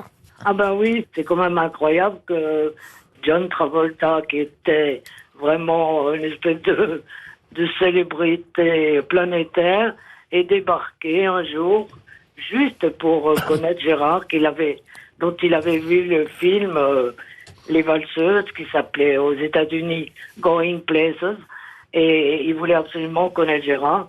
Et alors que John parlait pas un mot de français et Gérard pas un mot d'anglais, ils sont devenus les meilleurs potes du monde et c'est comme ça qu'on s'est retrouvés à partir avec Gérard et Elisabeth, les enfants, à Santa Barbara, le sublime ranch qu'avait John. C'est une vie incroyable, la vie d'Agathe Godard. Oui. Il faut quand même le dire. Voilà pourquoi le livre est passionnant. Mes nuits parisiennes, c'est chez Flammarion. Il faut dire que vous avez commencé avant d'être journaliste par écrire un début d'autobiographie, en quelque sorte, sur votre enfance. Et c'est Raymond Queneau qui vous a demandé d'écrire ? Oui, Alors, j'ai connu en fait Valérie Dumais, directrice littéraire, qui est une fille formidable. Et moi, au départ, je voulais parler que des célébrités que j'avais rencontrées. Elle m'a dit, mais non, écoute, avec l'enfance, l'adolescence que tu as eue, tu devrais raconter ton histoire depuis le début. Donc, c'est ce que j'ai fait. Et voilà, donc, comme vous avez constaté, j'ai eu une enfance qui était moins gaie que la suite. Et effectivement, c'est Raymond Queneau qui vous a fait travailler, qui vous a fait changer de nom aussi, enfin de prénom, car votre prénom c'est ça, Anne. c'est Raymond Queneau. Anne au départ, et il vous a dit Agathe, ce serait mieux. Alors Raymond Queneau, en fait, je l'avais connu parce que j'avais par hasard aussi été édité chez Gallimard, un livre qui s'appelait Pousse avec ton pain, titre qu'avait trouvé Raymond Queneau, et avec lequel j'avais eu ensuite une très longue amitié. Et il trouvait que mon prénom, qui était Anne, n'allait pas du tout avec ma personnalité. Donc, il a fait une numérologie, parce que c'était un mathématicien aussi, Raymond. Il a fait une numérologie et il m'a sorti deux prénoms, Agathe et Zoé. Et moi, j'avais un faible pour Zoé. Et il m'a dit non, c'est mieux Agathe, ça va mieux avec Agathe Godard. Enfin bref, il m'a convaincu il m'a débaptisé et donc je suis devenue Agathe Godard grâce à Raymond Queneau. Et le livre s'appelait Pousse avec ton pain. Ça, c'est effectivement sur votre enfance. La suite, quelque part, c'est ce livre que j'ai dans les mains qui s'appelle Mes nuits parisiennes. On apprend tout sur vos passages dans la presse féminine aussi. Je pense évidemment à l'Écho de la mode. J'étais ravi de voir quelques pages sur Geneviève Dorman, avec qui j'ai eu la chance de travailler à une époque, même si effectivement on la surnommait la Doberman parce qu'elle n'était pas toujours facile. Mais il n'empêche qu'elle vous a fait faire vos premiers articles, Geneviève Dorman, et c'est vrai qu'on croise tout ce monde du journalisme parisien des années 70-80 et tout ce monde du show business des années 70, 80, 90 jusqu'à ce que vous quittiez Paris Match. Combien de temps vous avez passé à Paris Match, Agathe Godard? Alors, je suis rentrée en 78 et je suis partie en 2021. Je suis pas très bonne en calcul, mais ça doit faire... une paye. Ça fait 43 ans. Quelques années. Mes nuits parisiennes chez Flammarion, les souvenirs d'Agathe Godard. C'était le livre du jour. Une question pour Brahim Reuse, qui habite à Paris 14e. Je vous parlais d'un documentaire sur Bruce Lee qui sera diffusé bientôt sur Arte. Mais il y a un autre documentaire là que je vous conseille. Ce sera sur Planète Plus cette fois. Il y a tellement de chaînes, hein. On a l'embarras du choix. Mais c'est un documentaire sur une actrice qui est partie il y a 10 ans déjà. Elle est morte en 2014. Ce sera au mois d'août. Donc on ne sera pas là pour en parler à ce moment-là. Mais c'est bien de lui rendre hommage. Elle nous a quittés il y a 10 ans. Elle a été en couple avec Frank Sinatra, mais pas très longtemps. C'est surtout son premier mariage qui l'a rendu très très célèbre. Il y avait plus de 20 ans de différence entre elle et son célèbre mari. Quelle était cette actrice à qui on consacre tout un documentaire? Eh bien, c'est Mia Farrow. Non, ce n'est pas Mia Farrow. Est-ce que c'est une française, une américaine? Ah, c'était une américaine, bien sûr. C'est pas Ava Gardner? Ava Gardner, non. Je peux même vous donner son vrai nom parce qu'elle avait pris un nom d'actrice. Elle s'appelait Betty Joan Persk. Et elle était née à New York en 1924. Et elle est morte, quand même, c'est ça qui est fou, à 90 ans, hein, en 2014. Donc, comme deuxième mari, Frank Sinatra. Alors, Sinatra, ils ne se sont pas mariés avec Sinatra parce Bette que Davis Sinatra ne supportait pas qu'elle soit quasi aussi célèbre que lui et il n'aimait pas qu'elle signe des autographes 1-1 Sinatra parce qu'elle mettait son prénom avec son nom à lui et il l'a quitté. Ils ne se sont plus parlé pendant 10 ans. Bette Davis? Bette Davis, non. Son premier mari Elle disait d'ailleurs être la cousine germaine, mais je n'ai pas pu vérifier si c'était vrai, mais être la cousine germaine de Shimon Peres. Ancien ministre et président de l'État d'Israël, vous savez, lauréat du prix Nobel de la paix, Shimon Peres. Oui. Elle était sa cousine, c'est ce qu'elle racontait en tout cas. Et c'était évidemment une actrice très très célèbre. Hein. Elle était très belle. Ah, très belle. Femme fatale s'il en est. Rita Hayworth? Non, pas Rita Hayworth. Elle a joué dans des Hitchcock. Hitchcock, non. Sid Saris. Comment vous dites? Sid Saris. Sid Charis. Yes. Non. Vous la connaissez, Ariel? Mais oui, sûrement, mais elle a été très connue à cause de son premier mari, vous dites? Oui, parce que c'était un couple célèbre grâce à son mari. Taylor, non, c'est pas Taylor. Grâce aussi à un réalisateur qui les a beaucoup, évidemment, fait tourner, et grâce à une série de films absolument hallucinants. Ginger Rogers? Non, pas Ginger Rogers, non plus. Elizabeth Taylor? Non plus. Elizabeth Taylor et Richard Burton, non. C'est pas Shirley MacLaine? On l'a surnommée, je vous donne. Non, ce n'est pas Shirley MacLaine. Je vois bien que vous avez révisé. J'ai regardé l'éphéméride. Vous avez regardé. Elle était née aujourd'hui, mais bon. Ah oui, Elle est en 34. Elle n'est pas née aujourd'hui, Shirley MacLaine. Elle est née il y a 90 ans. Mais un 24 avril, 34. Ouais. Femme fatale. On la surnommait The Look, si ça peut vous aider. The Look. Ah, mais alors c'est Lauren Bacall. Eh ben voilà. Bravo Ariel. Oui. Et oui, Lauren Bacall et Humphrey Bogart, évidemment. Bien voilà sûr. le couple célèbre qu'ils ont formé à la ville comme à l'écran, cela va de soi. Lauren Bacall qui a épousé Humphrey Bogart en 1945. Lui, il est mort assez rapidement, il est mort en 57. Ils ont été ensemble jusqu'à la mort d'Humphrey Bogart, mais ils avaient une différence d'âge qui fait qu'effectivement, il est mort bien avant elle. Effectivement, Humphrey Bogart, il avait quitté sa troisième femme pour Lauren Bacall. Troisième femme qui avait été assez méchante avec Lauren Bacall, puisque elle avait lancé à Lauren Bacall, petite garce juive, c'est toi désormais qui va lui laver ses chaussettes. Ah bon, c'est très méchant. Oh là là eh bien, là là. moi j'ai eu la chance de jouer avec Lauren Bacall. C'est pas vrai. Et avec Alain Delon. C'est pas vrai. Oui, oui. Ah, dans le film Mexique. Voilà, dans le film Le jour et la nuit. de BHL. Exactement. Ça alors. Oui, oui. Et alors Lauren Bacall disait toujours I don't want to speak about Humphrey Bogart. He's not alive and I'm still alive. And I'm not washing ses Très chaussettes. énervant. Elle était très énervée qu'on évoque Humphrey Bogart comme si la vie s'arrêtait après leur Oui, séparation. mais ils se sont quand même aimés. Franchement, moi, si ma compagne décède un jour, bah forcément, j'en parlerai avec bonheur. Faudrait déjà, Tu mourras avant elle. faudrait déjà qu'elle naisse. Ouais, mais c'est terrible cette phrase. Pourquoi elle était jalouse de ça? Non, elle ne voulait pas être toujours Associée, réduite toujours à son passé. Ouais, mais ça, c'est un petit peu, je trouve, c'est ridicule. je Oui, trouve. Ah, mais tu verras quand On est mieux à deux que quand on est seul, Non, quand mais même. elle était déjà octogénaire Oui, à cette ah oui. époque-là, vous voyez. Ouais. Jean lâché Dormesson l'affaire, avait encore. présenté Lauren Bacall à François Mitterrand à Venise sur la promenade des Désaltérés. Oh là Il ne là. connaissait pas. C'est formidable quand même. Et ils sont sortis ensemble, ils ont eu de relations. François Mitterrand était à 6 mois de sa mort et Lauren Bacall avait déjà un certain âge. D'accord. Le port de l'angoisse, le grand sommeil, Les Passagers de la nuit, voilà entre autres des grands classiques où on retrouvait le couple Humphrey Bogart, Lorraine Bacall. Maintenant, vous êtes capable de me raconter des tas d'anecdotes sur Lorraine On n'a pas Bacall. pu trouver son nom. Et pendant 3 minutes, vous n'étiez pas capable de me donner son nom. Ah ben moi je l'ai trouvé quand même. Oui, mais enfin, au bout d'un moment, c'est votre surnom à vous d'ailleurs. De quoi Bancal, non Bancal. Non, pardon, Bankable, vous plutôt. Hein. Ah oui, c'est Chantal Bankable, c'est pas Lorraine Bacall.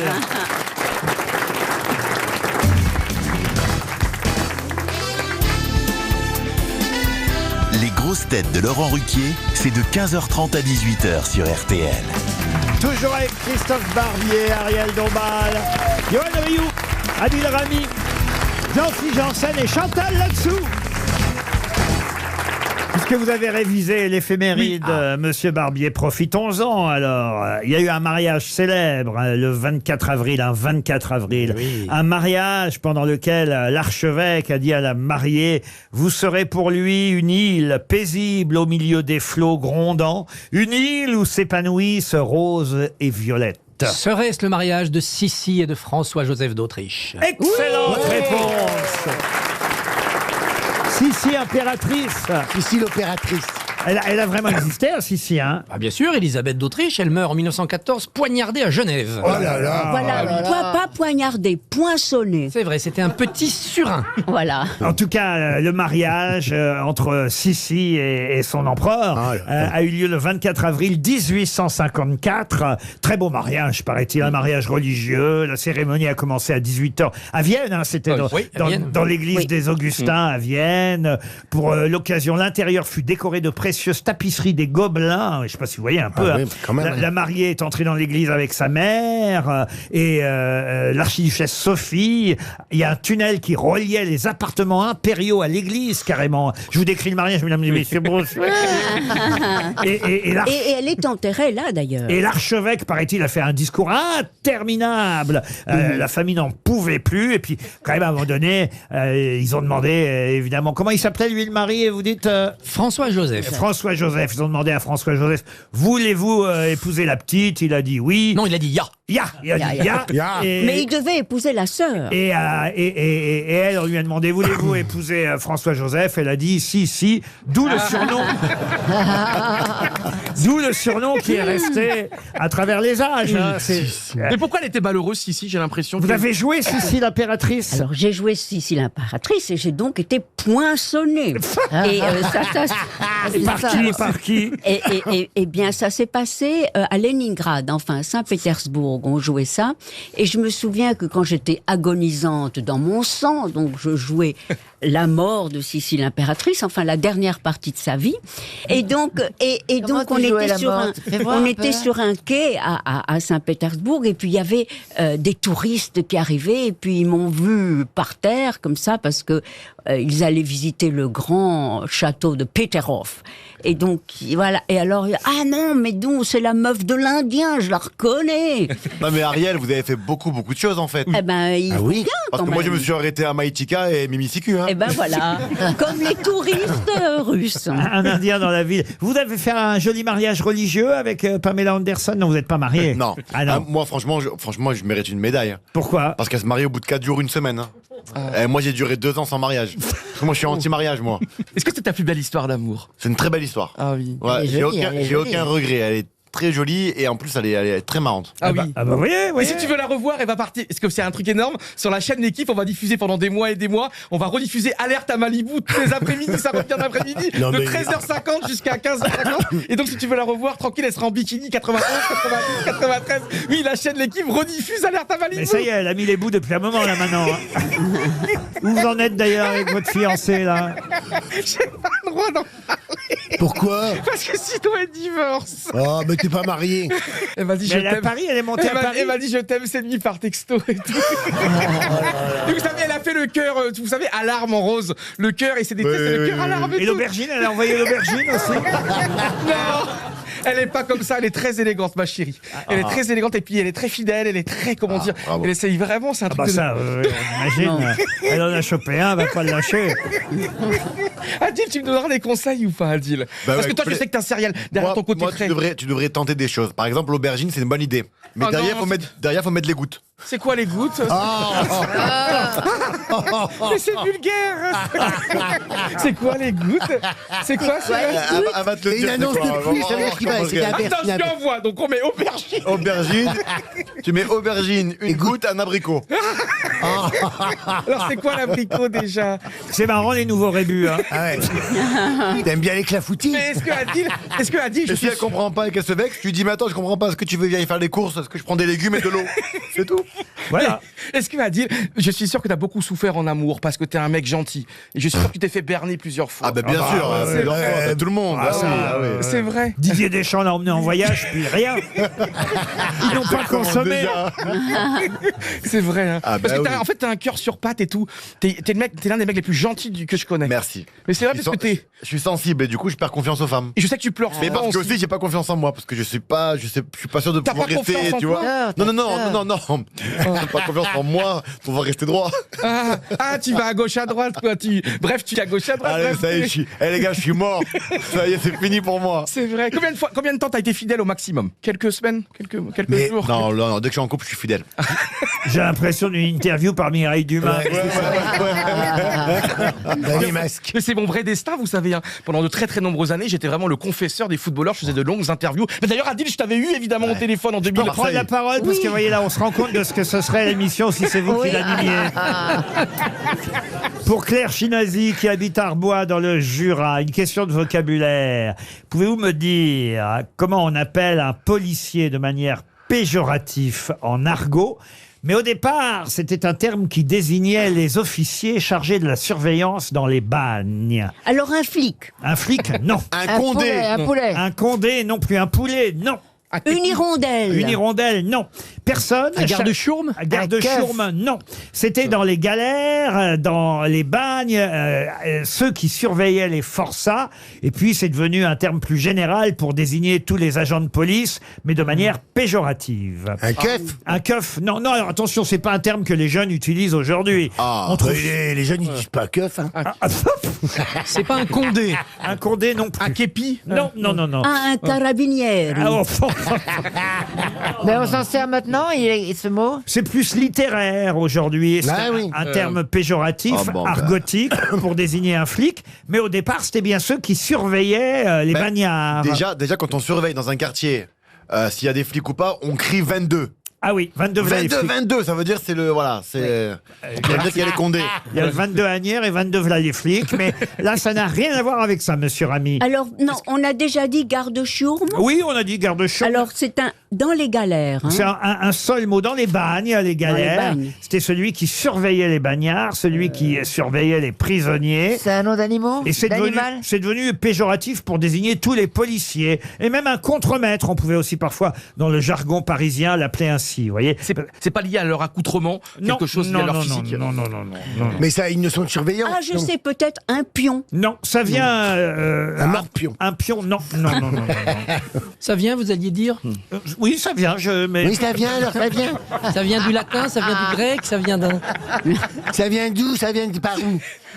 Si on le dit, par exemple, à un policier, il va mal le prendre. Non, parce que c'est un vieux terme, c'est un peu désuet aujourd'hui. Ah, il comprendrait pas. Voilà, ouais. Alors, il comprendrait, parce que quand même, je suis pas sûr que tous les policiers, les jeunes comprendraient aujourd'hui, mais c'est un terme littéraire que monsieur Barbier ne peut pas ignorer, vous voyez. Oui, mais pourtant, il ignore. Ça vient, ça vient de l'italien, pour tout vous dire. Ah, mais j'étais pas loin avec carabinieri. Ah oui, mais c'est pas carabinieri. Bon, c'est un nom en i ou en o? Ou de l'espagnol, d'ailleurs, on sait pas trop. Va téner. Non. A derecho. Non plus. Non. Pericoloso sporgers. Non, mais vous connaissez ce terme. Balzac l'a utilisé dans ses livres. Un illustre, vous voyez. Et je connaissais ce terme, autrement, vous me connaissez. Bah oui. Je ne me permettrai pas de tenter de vous coller. Et je savais que ça voulait dire agent de police. Ce que j'ignorais, c'est que ça voulait dire au départ surveillant dans les bagnes. Vous voyez, garde forçat. Alors si on vous peut préférez. peut-être dire un cabron. Comment vous dites? Un cabron. Ah non. Une pepperoni. C'est pas gentil, ça. Ah non. Tonton Flingueur. Et non. tonton flingueur, non. On a dit la ramée. Ah non. Non, c'est effectivement utilisé par des écrivains comme Balzac, comme Paul-Jean Toulet. Ah oui. Dans leurs livres, vous tombez souvent sur ce genre de terme qui désigne un policier, un flic, un commissario. Non. Un Unico. Non. Un Giulilesco. Un classico. Jules Verne aussi l'utilise dans Voyage au centre de la Terre. Vous voyez. Je peux même citer Jules Verne après avoir traversé quelques rues étroites où des galériens vêtus de pantalons jaunes et gris travaillaient sous le bâton des... Tonton Macoute. Mais non 300 € qui s'en vont. Regardez, il y a une main qui se lève il y a là-bas. une main. Monsieur J'arrive, Janssen. J'aime bien les mains. Pour 100 € de plus. Je suis sûr que c'est un policier. Il n'y en a qu'une. C'est un habitué, il me semble le reconnaître. C'est Laurent, je crois, son prénom. Oh. Les Laurents sont très érudits. Bonjour Laurent, comment vous appelez-vous? Quelle est selon vous la bonne réponse? Je suis pas sûr, j'essaye un cogne. Ah non, c'est pas un cogne. C'est malin. C'était un argousin. Argousin. Très raffiné. Très raffiné, mais c'est connu, vous connaissez. C'est vrai, un argousin, c'est un flic ou au départ un surveillant dans les bagnes. Argousin. Dans un instant, nous aurons au téléphone Alexandre Farnoux, qui est commissaire d'une exposition qu'on peut voir au Louvre en ce moment. On va en parler avec lui, mais justement, c'est la première fois qu'on peut et qu'on pourra voir au Louvre la Coupe Bréal. Mais qu'est-ce que la Coupe Bréal? Est-ce que ce ne serait pas les premières coupes des Olympiades? C'est-à-dire, plus précisément, la Coupe Bréal. Mais vous êtes tout prêt, Ariel. Oui, donc c'est au sujet des premiers Jeux Olympiques dans l'Antiquité. Oui, mais cette coupe-là récompensait une épreuve bien particulière. Le pancrace?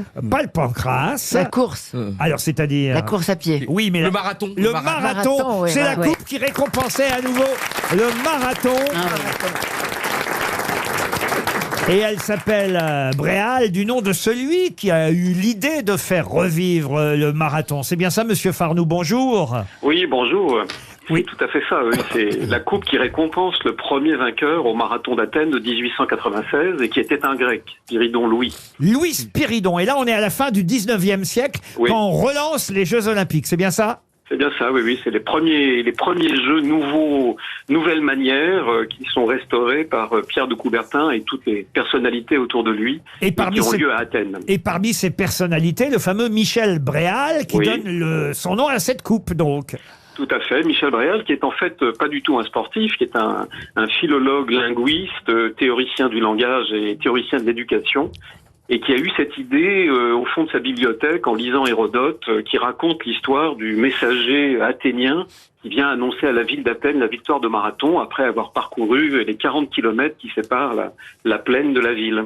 Et cette coupe Bréal, elle a bien été fabriquée chez nous en France, mais elle n'avait jamais été exposée en France. C'est une première pour le musée du Louvre. En effet, c'est Michel Bréal, quand il propose cette course à Pierre de Coubertin, qui adopte tout de suite l'idée, Michel Bréal propose en même temps d'offrir la coupe en argent qu'il fait fabriquer à Paris et il l'envoie à Athènes, où elle est ensuite donnée au vainqueur, et cette coupe était restée dans la famille jusqu'en 2012, a été achetée par le centre de la Fondation Niarchos, et a été exposée à Athènes depuis 2012, et c'est la première fois qu'elle revient à Paris, exposée quasiment à l'endroit où elle a été fabriquée. Donc c'est une grande première dans le cadre de cette exposition. L'Olympisme, une invention moderne, un héritage antique, c'est le titre de cette exposition au Louvre. C'est jusqu'au 16 septembre, ça vient juste de démarrer. Vous êtes commissaire de cette exposition. En dehors de cette fameuse coupe qui récompensait le marathon, la coupe Bréal, qu'est-ce qu'on peut voir d'autre ? Alors on peut voir un certain nombre d'œuvres d'art qui nous ont été prêtées là aussi de manière tout à fait exceptionnelle par soit la Grèce, le musée de l'Acropole, soit le British Museum, qui sont des vases dont les représentations ont été utilisées pour créer les premières images qui vont accompagner le mouvement olympique, qui sont sous la forme de timbres, de médailles ou de cartes postales, autour d'un artiste suisse qui s'appelle Émile Gilliéron. Et donc nous dévoilons ce premier artiste olympique qui a produit toute l'iconographie qui aujourd'hui compose notre imaginaire olympique dans le mouvement contemporain. et qui manifeste un peu la permanence de cette référence à l'art antique que nous avons dans notre culture occidentale. Je signale d'ailleurs qu'il y aura un livre qui paraîtra là bientôt, le 5 juin, le livre de l'exposition qui s'appellera « Quand les Grecs anciens faisaient du sport ». C'est un livre que vous signez et qui va avec l'expo, évidemment l'Olympisme, une invention moderne, un héritage antique actuellement au musée du Louvre. Mais j'ai quand même une question encore sur cette fameuse coupe Bréal. Est-ce qu'elle sera remise aux gagnants du marathon cette année à Paris ? Ah non, elle est exposée et elle est sortie en quelque sorte de la série des trophées. Je pense que le vainqueur sera proclamé champion olympique et aura d'autres signes distinctifs que cette coupe. Sa médaille d'or, vous voulez dire, il aura sa médaille d'or et puis voilà quoi. Voilà, et puis voilà. Et dans cette médaille appartient maintenant au patrimoine de l'histoire de la Grèce et repartira à Athènes à la fin de l'exposition. Merci en tout cas pour vos réponses à nos questions. La coupe Bréal, pour la première fois exposée au Louvre à Paris. La coupe qui a récompensé à nouveau le marathon dès la fin du 19e siècle, quand les Jeux Olympiques renaissaient. Merci. Courez donc voir cette exposition au Louvre. C'est jusqu'au 16 septembre.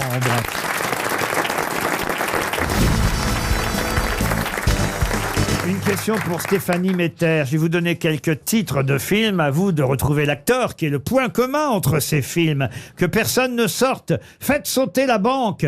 Relaxe-toi, chérie. Charlie et ses données nettes. Comment réussir quand on est pleurnichard. Cours après moi que je t'attrape. On aura tout vu. Plus ça va, moins ça va. Jean Lefebvre. Cause toujours, tu m'intéresses. Jean-Pierre Mariel. Et c'est Jean-Pierre Mariel. Bonne réponse.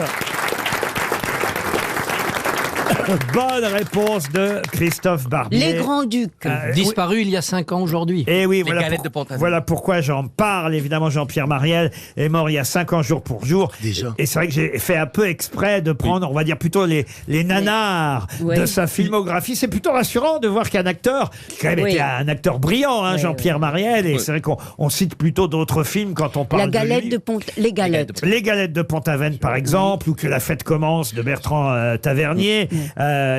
Hold Up d'Alexandre Arcadi, dans les années 2000, Da Vinci Code, il était dans le Da Vinci Code, Jean-Pierre Mariel. Mais c'est vrai qu'il y a eu beaucoup de nanars aussi. La preuve, tous ces titres de films que je vous ai donnés, et la meilleure preuve, c'est que vous m'avez dit Jean Lefebvre.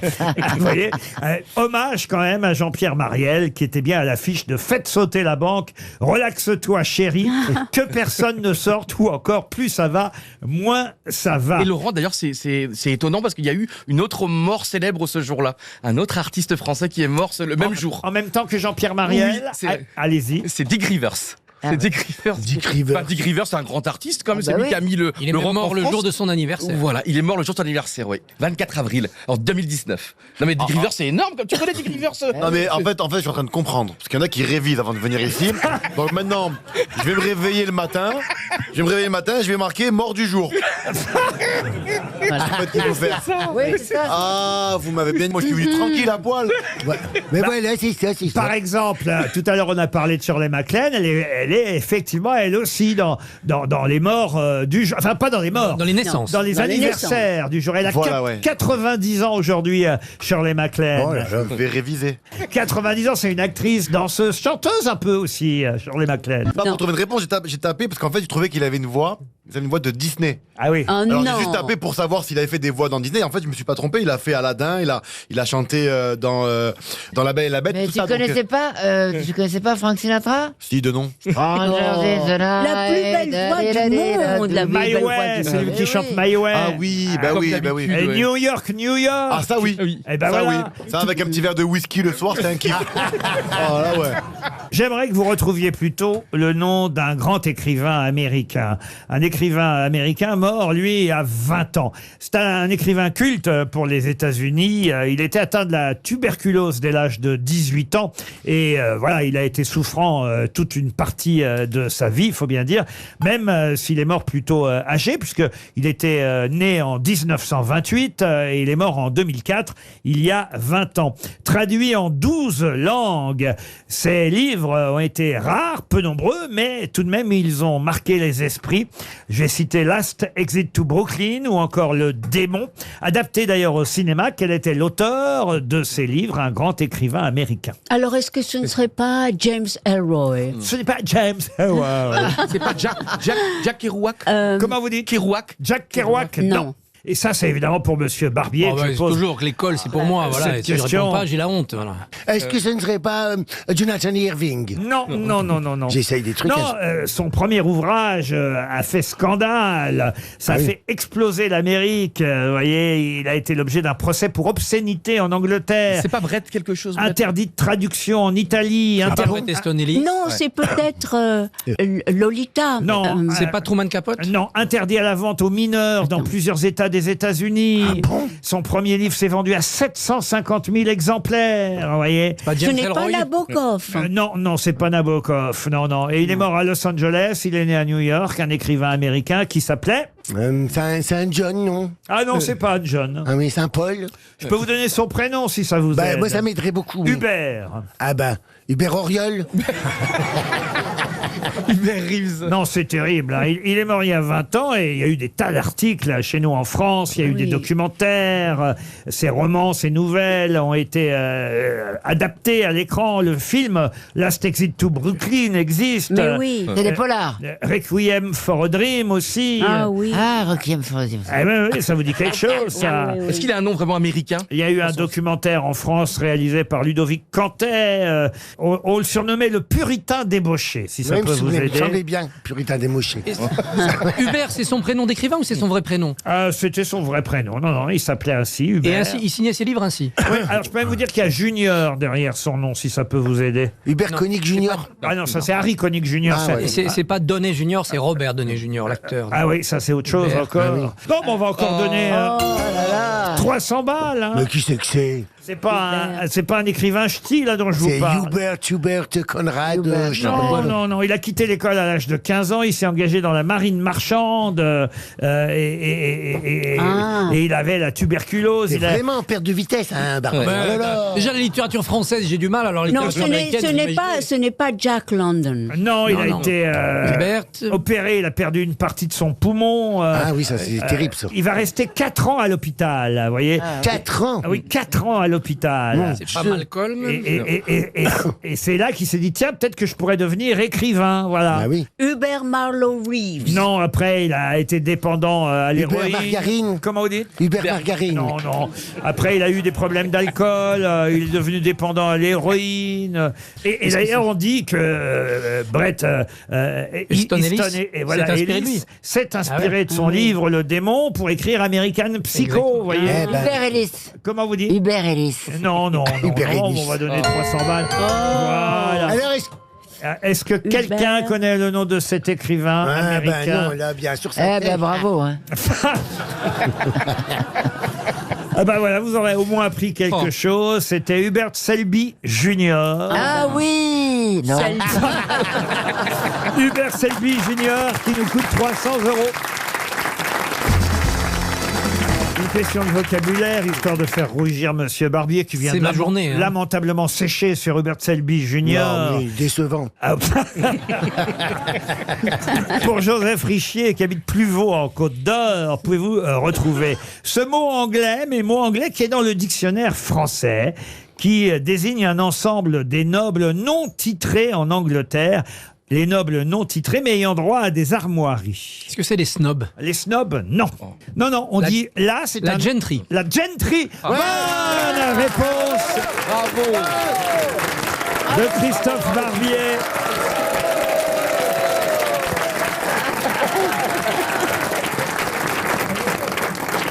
Il a réussi. Maintenant, une question pour Siam Labani qui habite Narbonne. Pouvez-vous me donner un nom de pépon? Pépon, c'est pompé. Non. Bah ouais. Mais c'est ce qu'on dit, là. Alors, Non, est-ce mais enfin, que écoutez. c'est un agrume? Alors, agrume. C'est un piment. Alors, piment, non. Agrume, non. C'est un légume. Alors, oui, mais. Un poivron? C'est pas tout à fait un légume. C'est un condiment. C'est non. Épice. Non, donnez-moi le nom d'un pépon célèbre. Un cornichon. Non. Bah, c'est quoi un pépon célèbre si c'est un légume? Ça se cultive quand même, ça se cultive. Ah oui, ça c'est se un cultive. arbre. C'est pas Une asperge. Une asperge, non. Une salade. Une salade, non. Un tubercule. Un topinambour. Un topinambour, non. On en mange beaucoup ou c'est... Ah bah quand même. ouais. Ah, c'est la tomate pépon. C'est la pomme Oh, de la terre concombre pépon. pépon. Un radis. Non. Est-ce que c'est une fleur, une salade? Ah, non, non, non, non. C'est une racine. Ah non, non. Le pépon, c'est... Un navet. Non, non, non. Est-ce que ça se suce? Non, non, non. Ah, c'est du gingembre. Non, c'est un fruit caractéristique de nombreuses espèces De banane. Non, non, De non. menthe. De cucurbacées. Cucurbitacées. Curcubitacées. Cucurbitacées, les concombres. Alors, exactement, c'est un curcubitacé. Ah. Cucurbitacées. Comme vous le dites si bien, un Oui. cucurbitacé. Oui. Un pépon. Ah, voilà. Et le pépon, donnez-moi un exemple. Le concombre. Le concombre. Une citrouille. La courgette. citrouille, la courgette, la pastèque aussi. La- Ah oui, c'est pépon. Le potiron. Le potiron. Le potiron Tout pépon. ça, ce sont des pépons. Ah. Une question pour monsieur Lumal, Charles Lumal, qui habite Talence. Pourquoi vous regardez Je vous regarde parce que j'aimerais bien que vous trouviez une réponse un jour. Je viens d'en trouver une au début, ça suffit, non Vous faites un joli duo avec, monsieur Ramy. Hein. Voilà un mot féminin maintenant, cher Ariel. Pardon pour cette définition que je vais vous donner, mais c'est un mot de vocabulaire à retrouver, féminin, qui au départ désignait un petit baquet de bois dont le fond était plus large que le haut et qui servait à transporter le beurre salé ou le beurre fondu. Puis, c'est devenu plus généralement un récipient en tôle servant au transport des matières fécales. Oh là là. C'est un nom féminin. On est reparti sur ce terrain-là. Encore. Juste l'énoncé, je l'ai pas compris. C'est alors. féminin, c'est un nom féminin. Ah oui, un nom Là, quelque féminin. chose. Oui, C'était au oui. Moyen-Âge, c'était au Un Moyen-Âge. récipient pour les ordures et les excréments. Oh. Ah. Une... Une jatte. Non, non, non. On appelle les toilettes, d'ailleurs, c'est un surnom des toilettes. Les gogues. Les latrines. là. Non, non, non. Un lieu d'aisance. Les chiottes, les- Non, non, non, non, non. Un récipient, c'est un récipient.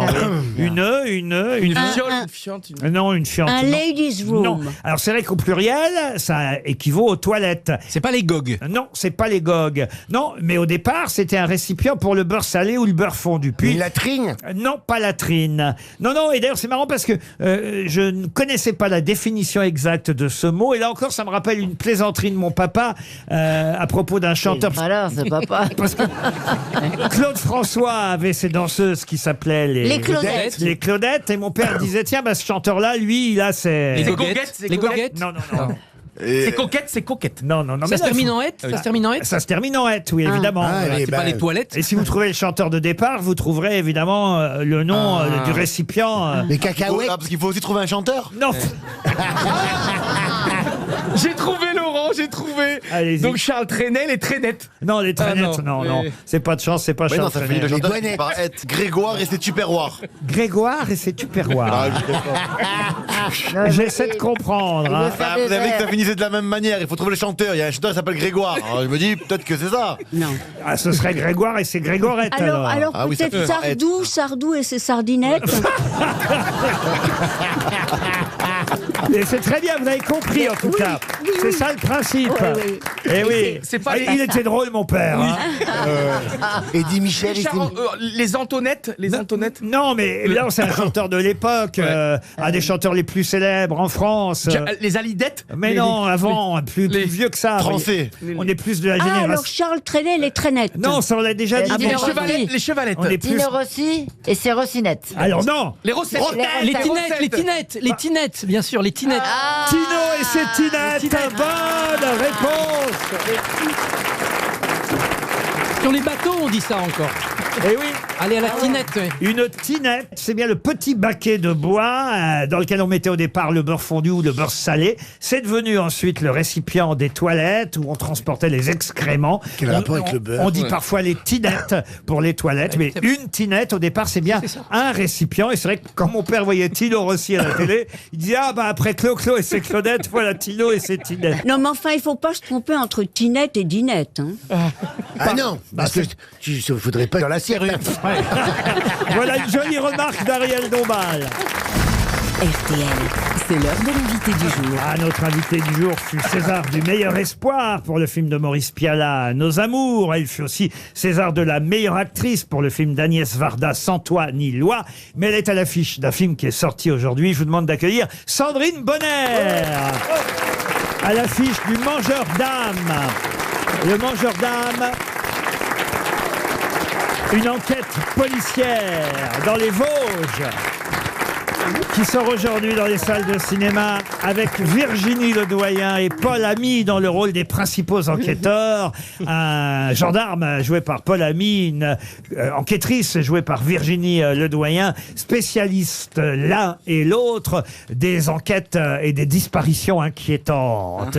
Et au cœur de cette enquête, il y a un médecin, un docteur, c'est le docteur Sandrine Bonner, ici présente. Bonjour. Bonjour Sandrine. Ça va, merci de m'accueillir, je suis contente. Alors c'est une participation dans ce film, mais quand même un rôle important, je n'en dis pas plus. Ça s'appelle Le Mangeur d'âmes, c'est sorti aujourd'hui sur vos écrans de cinéma, et c'est vrai que c'est une ambiance pesante dans les Vosges, cette enquête avec des disparitions d'enfants. Tout à fait. C'est pas facile de parler de votre rôle, on peut pas trop en dire. Hein. Non, ce qu'on peut dire, c'est que c'est une femme qui a la fonction justement de pédopsychiatre, hein, donc qui est très proche des enfants, on va dire ça, et qui les accompagne. Il y a un petit enfant qui est traumatisé et elle veille sur lui. Le film s'appelle Le Mangeur d'âmes parce que c'est une légende dans la région, Le Mangeur d'âmes. Tout à fait, c'est une légende et les enfants croient à cette légende. Et puis, c'est assez effrayant parce que à la fois c'est un conte, mais un conte qui fait peur. Il y a un masque, d'ailleurs, c'est l'affiche du film. Et on ne sait pas qui se cache derrière ce masque. C'est un film réalisé par Julien Maury et Alexandre Bustillo, avec dans les rôles principaux ce duo, pardon Sandrine, mais Virginie Ledoyen et Paul Ami. J'adore Paul Ami, mais depuis moi aussi. des années, c'est un acteur incroyable. Je l'avais vu au tout départ dans Suzanne avec Sarah Forestier, où il était absolument hallucinant. C'est un acteur impressionnant et c'est vrai que lui-même est mystérieux d'ailleurs. C'est ça qui est fou dans ce film, c'est que les policiers eux-mêmes ont l'air un peu paumés en fait. Tout à fait, parce qu'ils ont une histoire assez douloureuse, elle et lui. D'ailleurs, je fais une petite parenthèse, j'étais très heureuse de retrouver Virginie Ledoyen. 29 ans après, j'ai vu dans la presse. Ouais, c'est ça. Bon, ça va, c'est pas la peine. Vous n'avez pas changé. Tu les collectionnes. Et je vous ai vu mardi sur scène pour la pièce magnifique de Sarah Barouk, La vie sera belle, sur les violences conjugales. Vous étiez bouleversante. Merci d'être venu. Il essaie de se rattraper, Barbier, mais... C'est foutu. Le Mangeur d'âmes est sorti aujourd'hui sur vos écrans de cinéma. C'était un roman d'ailleurs. Au départ, c'est l'adaptation d'un roman policier. Tout à fait. Le Mangeur d'âmes, avec effectivement le grand retour de Virginie Ledoyen dans un grand premier rôle. Elle fait duo avec Paul Ami dans ce village vosgien. Les Vosges, j'ai l'impression que c'est toujours là où il se passe des choses terribles. Ben, vous savez quoi ? En plus, au moment où on a tourné ce film, il y avait eu un meurtre quelque temps avant. Et donc ça nous faisait un peu bizarre. On salue quand même tous ceux qui continuent à vivre dans les Vosges et qui nous écoutent.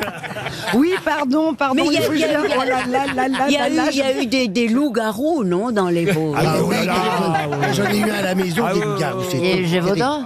Jean-Philippe Janssen, je le sais, particulièrement heureux que vous soyez là aujourd'hui, Sandrine. Moi aussi, mon Jean-Philippe, je l'adore. Vous êtes copain-copine, hein ? Oui, non, mais on se brosse les cheveux et tout, oui.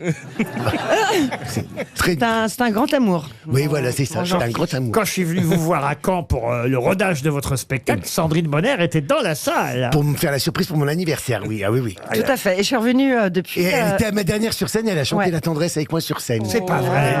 Vous voulez la rechanter tous les deux pour moi ? L'amour ne serait rien. Non, non. L'amour ne serait rien. Merci Jean-Philippe, merci Sandrine Bonner. C'est quoi ça ? C'est une chanson que Bourvil et Marie Laforêt ont rendu populaire, une chanson très célèbre qu'on revoit dans la pub d'ailleurs aujourd'hui beaucoup. On l'entend cette chanson, La tendresse.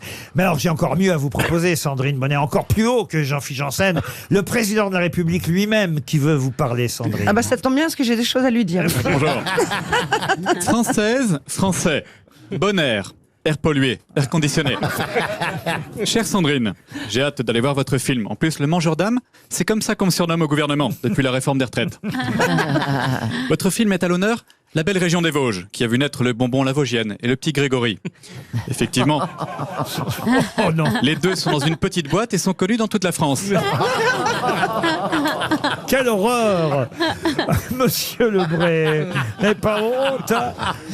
Alors c'est vrai en tout cas que ce film qui sort aujourd'hui, Le Mangeur d'âmes, c'est un suspense policier, une enquête passionnante avec un suspense comme les aime évidemment notre spécialiste du crime sur RTL, Jean-Alphonse Richard. Laetitia Hallyday, là aussi, elle est passée pour vous, Sandrine. Oui. Bonjour Sandrine. Vous avez joué avec mon Johnny au cinéma dans le film de Lelouch, Salaud, on t'aime. Et dans le film, mon Johnny est en froid avec ses enfants. Franchement, fallait passer à faire un film, fallait juste venir avec un caméscope à la maison. Franck Dubosc aussi tenait absolument à être là pour vous, Sandrine Bonner. Non, Sandrine, tu n'as pas rêvé, c'est bien moi. Franck Dubosc. Vite, un sucre, un remontant, un infirmier pour Sandrine, j'ai peur qu'elle s'évanouisse. Ich liebe dich, didine. Bon, j'ai vu les mangeurs d'âmes, ça fout les pétoches. Je te propose pour te détendre de me rejoindre dans Camping 4. Tu sais danser la marche des tongs? T'inquiète, je vais t'apprendre. Et si t'aimes pas le camping, t'auras qu'à te dire que c'est un remake rigolo de Sans toi ni loi. Je peux en avoir autant que je veux des quechua. Gourmande. Ah, vous faites pas One Again One Again, a beast to fly. Merci. Moi, je vais aller jusqu'au bout. Didier Deschamps, le sélectionneur de l'équipe de France, est là. Oui, bonjour. Madame Bonner, bon, j'avoue que j'ai pas vu tous vos films, mais ceux que j'ai vus, je dois dire que tant du point de vue tactique que technique, bon, vous êtes parfaite. Hein. En plus, quand vous gagnez des Césars, des Mostra de Venise, des festivals de Cannes ou des Magritte, on est sûr que vous avez joué. Hein. Pas comme d'autres qui ont gagné une Coupe du Monde sans jouer du tout. Ah tiens, Adil, je t'avais pas vu. François Cluzet, passez voir Sandrine Bonner. Même Sandrine, ça c'est une actrice. Elle a du talent, des convictions, la vérité dans les yeux. Elle est lumineuse. Ah, vous le faites super bien. Merci, c'est mon métier. Ah bravo, ah, vraiment bravo. Remarquez, Adil c'est son métier, il joue pas au foot. Voilà, bon. Alors Sandrine, elle est comme moi, tu vois, et comme moi, on ne la verra pas dans LOL qui ressort. Sinon, j'y serais encore. Ah, on a une deuxième Chantal là-dessous qui voulait vous dire quelques mots aussi. Bonjour Sandrine. Toi et moi, on est des actrices, tu vois, des vraies. Et si on n'a pas tout à fait le même emploi du cinéma, tu vois, faut le dire. Toi, tu as joué Jeanne la pucelle. Et moi, c'est quoi cette mamie, hein? Ça veut pas dire que je ne jouerai jamais Jeanne d'Arc, la preuve. On vient de me proposer de reprendre le rôle. Mais après, qu'elle est brûlée. Vous pouvez applaudir Marc-Antoine Lebré. Sandrine Bonner est à l'affiche du Mangeur d'âme. Le film est aujourd'hui sur vos écrans et Sandrine Bonner reste avec nous jusqu'à 18h, le temps de la valise RTL. RTL, la valise. Monsieur Janssen, est-ce que vous voulez bien expliquer à votre ami comment on fait la valise RTL? Oui, bien sûr. Alors, on va te demander de choisir un chiffre entre 1 et 20, tu vas le donner, et ensuite tu vas avoir l'auditeur qui va décrocher, s'il décroche, et tu lui dis juste bonjour, c'est les grosses têtes, Sandrine Bonner, et quel est le contenu de la valise RTL, c'est tout. Alors voilà qui pourrait me remplacer un jour. J'aurais fait aussi bien. Alors Sandrine, un numéro de 1 à 20 si vous le voulez bien. Le 9. Le 9, alors on va appeler Nicole. Nicole qui habite Montgauzy. Montgauzy, c'est en Gironde. Alors voilà, vous retenez Nicole et la Gironde. Et ça va sonner. Et là, cette fois, on espère qu'elle va décrocher, Nicole. Ça sonne en Gironde. Allô? Oui. Oui, bonjour Nicole, c'est Sandrine Bonner, je suis aux grosses têtes. Pourriez-vous me dire... Hein, c'est ça Oui. Quel est connaissez-vous le contenu? Le montant déjà. Le montant de la valise. Quoi qu'il y a dans la valise. Voilà, qu'est-ce qu'il y a dans cette valise? C'est qui c'est qui est à l'appareil, d'après vous? Allô? Qui c'est qui est à l'appareil? Déjà, là, j'entends Jean-Pierre. Oui. C'est un de mes préférés, que j'aime bien. Ah.